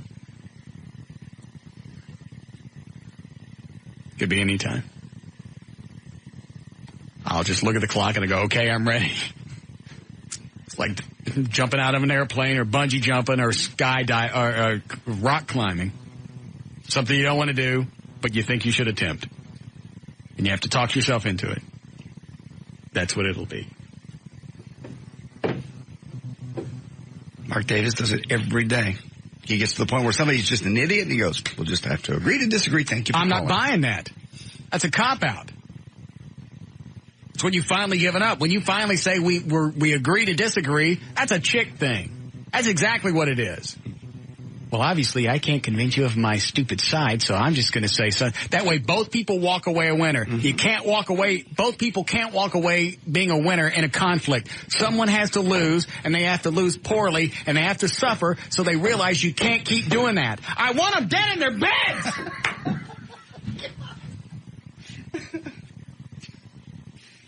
Jesus. That's just one phone call, 60 seconds. 1/15th of what you have to do tomorrow.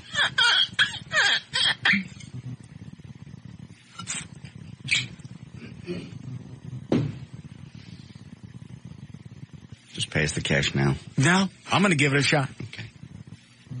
Do we still do news?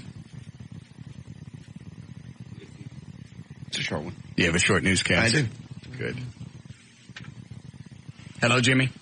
Hey, yeah, you know, you can still put up an argument. You don't just have to, whatever. You still got to argue with them a little bit, you know. Can I argue with them? Yeah, just not where you're cussing them and telling them you want them dead in their beds and stuff. No, you can't do that. Well, that's not fair. You can't. But you can still put up a little That's restricting me of my weapons of mass destruction. Can't raise your voice and you can't hang up. I can't scream at them? No.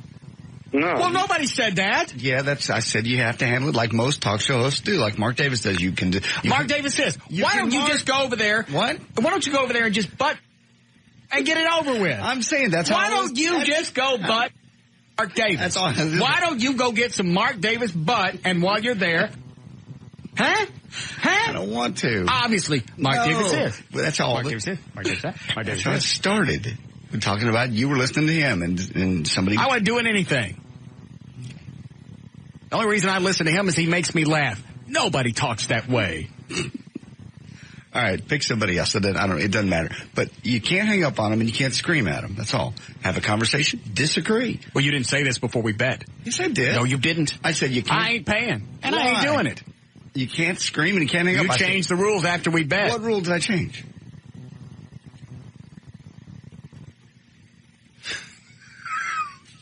Eat me. Okay. If I could have seen that face. Just that big pucker swinging back and forth. Can't think of what to say to me.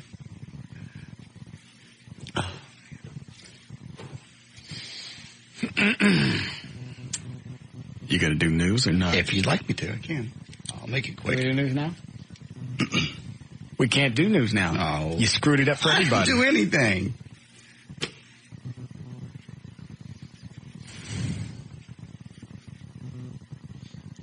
We'll take it. Do I want to take this before we break? Oh, yeah? All right. Is it Kaylee? Uh-huh. Hi. Hi. Yes. I was just wondering if you realized that you were contradicting yourself. When? The girl that called earlier and was sitting there talking about you having kids and how you should do it, you two agreed to disagree. And you just got done saying, and she went on her point on and on again. Oh, but I was being facetious when I did it, right? Right. Yeah. Okay, well, then that makes perfect sense. Thank you. Okay, thank you. Enjoyed talking to you. You too. Not really. Bye.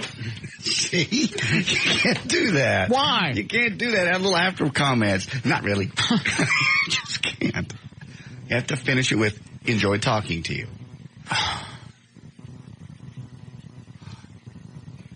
It ain't bad enough. I got gray hair and a mortgage. I'm sorry. With us, just don't do it. Don't even try. Just pay us off. I'll try it. Okay. Because Lord knows you're rich and got the cash. Just pay us off.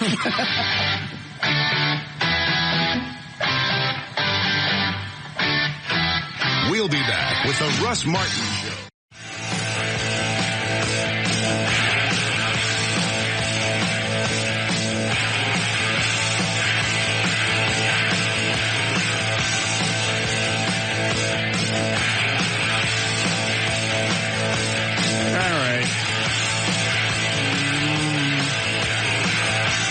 You never did the news thing at 6:30, did you? Yeah.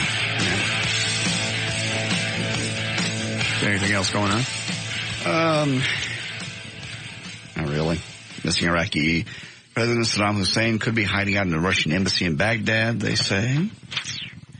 All officials from the U.S. appeared cautiously. Well, where did that one come from? The fact that he may be at the Russian embassy? Because you read one thing that says the CIA is positive that they got him with his advisors. Right.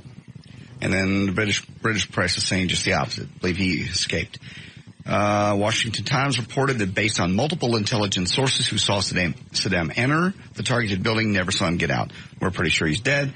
British intelligence sources told the Guardian newspaper that though Saddam was almost certainly in the targeted building at some point, he was probably not there when the bombs were dropped. And now they say he may be in the Russian embassy, Speaker of the Lebanese parliament suggested today. So they basically don't know until they do the DNA tests on the bodies they found in the rubble. Well, they haven't found anything yet, have they? I don't even know.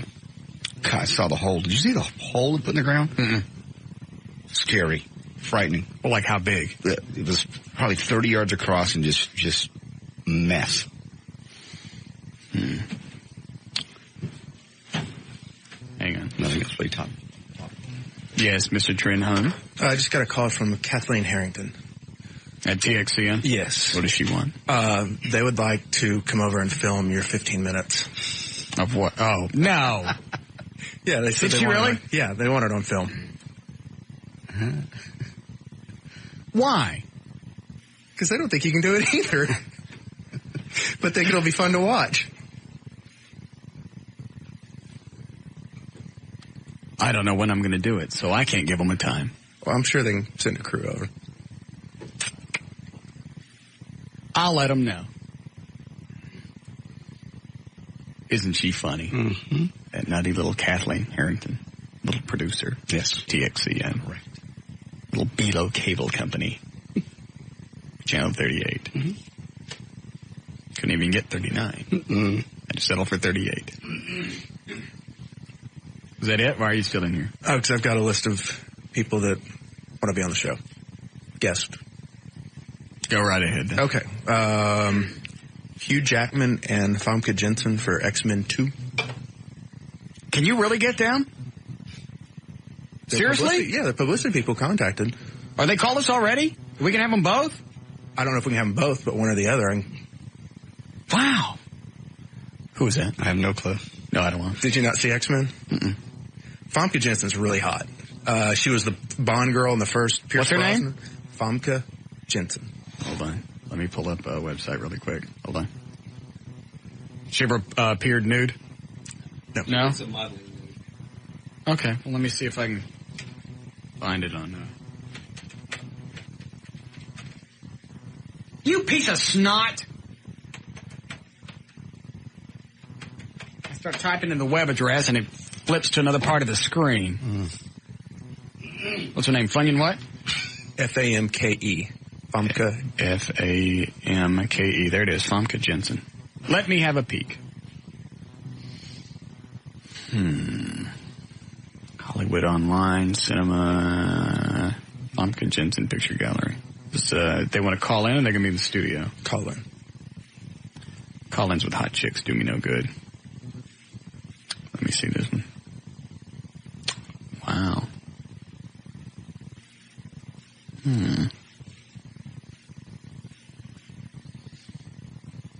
Yeah, underwear model. I believe I can see a little kitty cat there. Oh, I see. Here's a picture with her with Pierce Brosnan. He's got to be gay.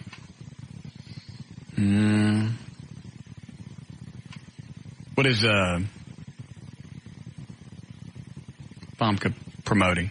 X-Men 2. Oh, here's another picture. she's a little cutie. How old is she? Is she really? I bet she could have a baby and not have it turn out to be a monkey. Oh, look, she was in Maxim. This will be more revealing. Yes, I would enjoy the Famke Jensen. Okay. Sounds like a nice set of speakers. Yes, it does. Billy Bob Thornton. He's got to do what? New movie coming out called Levity. You know, I liked him in Sling Blade, and after that, you know, I also liked him in, what was it, Armageddon? Yeah, he was good in that. Just grossed me out when he was banging Halle Berry. I'm afraid I would vomit, no. I'm excited about the Famke Jensen. Adam Sandler. No. Seen him before. He's an idiot. What's he pitching? Anger Management with Jack Nicholson. That movie must be tanking. Mm-hmm. It's been out for a while. Has anybody seen it? You haven't, Dan? Eddie? No. Rosalind Sanchez. You've probably never heard of her before. You're right, I haven't. Very hot. She's, it's a new, Latin movie coming out called Chasing Poppy. In studio or on the phone? Phone. I'll have to look at a picture of her later. Okay. Sigourney Weaver. Yes. Boner or in the studio? Boner. What is she pitching? She's got a new movie coming out called The Holes. Okay, that'll be fine. She looks like she might be anal, though. Yeah. That might turn into another Jamie Lee Curtis thing. Because Jamie Lee Curtis was an absolute C when she was on. I didn't even know that she was going to be on. You guys set it up as a surprise because I'd always been a big fan. Yep. And she still was holding up pretty good in True Lies, even though they shot around her flabby ass. Oh, really? Oh, when she's doing the dance for Schwarzenegger? Yeah. You could tell that was edited around her flabby ass. You go back and watch it. There's never a full-bore shot for very long, and everything's very dimly lit with blue light. The lighting was very... Yeah. I'm going to pass on Sigourney. Jake Busey. Is that Gary's kid? Oh, he was in Contact, wasn't he? Yes. Well, he the guy that blew up himself and part of the thing? Yeah. Yes. Yes, I'd like to talk to him. And then Matt Dillon is starring and directing in a movie called City of Ghosts. Matt Dillon. No, I got nothing for him. Okay. That it? That's it. It's a lovely list. I can't wait to talk with Famke Fosgate, Rockford, Jensen, whatever. There's some music acts coming in. You want to talk to any of these folks? Tell me really quick because we got to go. Smash Mouth? Yes or no? They're going to play in the studio? I can check. They're coming in on Friday. They do that rock star song? Yeah. Hey, now you're a rock star? That's them. Yes, if they'll do that song, they can come in. Okay. All right. Charlie Daniels is coming to Billy Bob's? I like him just because he's pissed off at Hollywood, too. Okay. Yes. All right. Taylor Dane. Yes. Okay. And finally, Hart, the sisters. Ooh. What? Both of them? Yeah. Oh. In studio? If you'd like. Or to have it catered. No. Okay. Which one got fat? Was it Ann or Nancy? Ann. Ann got really fat? Yes. And has remained that way. Scared me for a while when I saw her by herself. Why? She ate Nancy. Yeah. I remember seeing her come on stage when I hadn't seen her for a long time, and you could literally hear the audience go. So it was like when I saw Deborah Harry about 2 or 3 years ago. She was at the oh, that's right. I was with you. She came out and what? Yes. Why is Shecky Green opening up for Deborah Harry? We kept saying, "Where's Blondie?" Yeah. Is she behind the fat chick? You better move because we ain't gonna be able to hear the Blondie, fat chick. All right, we're done. Yes, those will be. What's the matter with you? She was, man. She's wearing one of those tight-fitting dresses that wasn't helping her out at all. But she had some kind of really thick waistband around, like it was going to conceal the fat. Mm-mm. Like a utility belt with food in it. Yeah. She did that one time. She reached behind her cake and pulled out, I think it was veal. I didn't see that. What? I must have been getting a veal. Never mind. Go ahead. All right, special thanks today for Russ's road adventures from Road Avengers. Hey, did they fix my car? Yes. They changed the flat? Yes. You ask him about the Batmobile? Yes. How much? What's down there? Turn the mics off. Oh, that's it. That's all? He said he needed to know exactly where, but he said that. Oh. I'm having that racing radiator put in the Batmobile. So I don't have time to drive it out tomorrow, so he's going to haul it out to the performance shop. Perfect. All right. So it's Road Avengers, roadside assistance and towing. Answer 24 hours a day at 469-853-3723. For more information about the Russ Martin Show, to email us during the show, for details on the Listeners Foundation, and the police and firefighter posters and more, go to russmartin.com. To instant email us during the show, it is studio@russmartin.com. To visit Trey, it's TreyTrentHolm.com. Find Eddie on the World Wide Web, go to EddieBoyd.com. For my site, it's JohnDavidRyan.com. Let's see, limousine service provided by Ultimate Limos. Call George 214-668-5363 and the official site for the Dr. Rox's live1053.com. Do Natasha's. Oh, and Dr. Natasha, I don't have it in front of me. I just said it 4 times earlier. BetterLoveLife.com. Oh, the monkey one, I can't remember it. I'm having a monkeybaby.com. For Dr. Natasha, go to I'm having a monkeybaby.com. Thank you. See you guys tomorrow. See ya.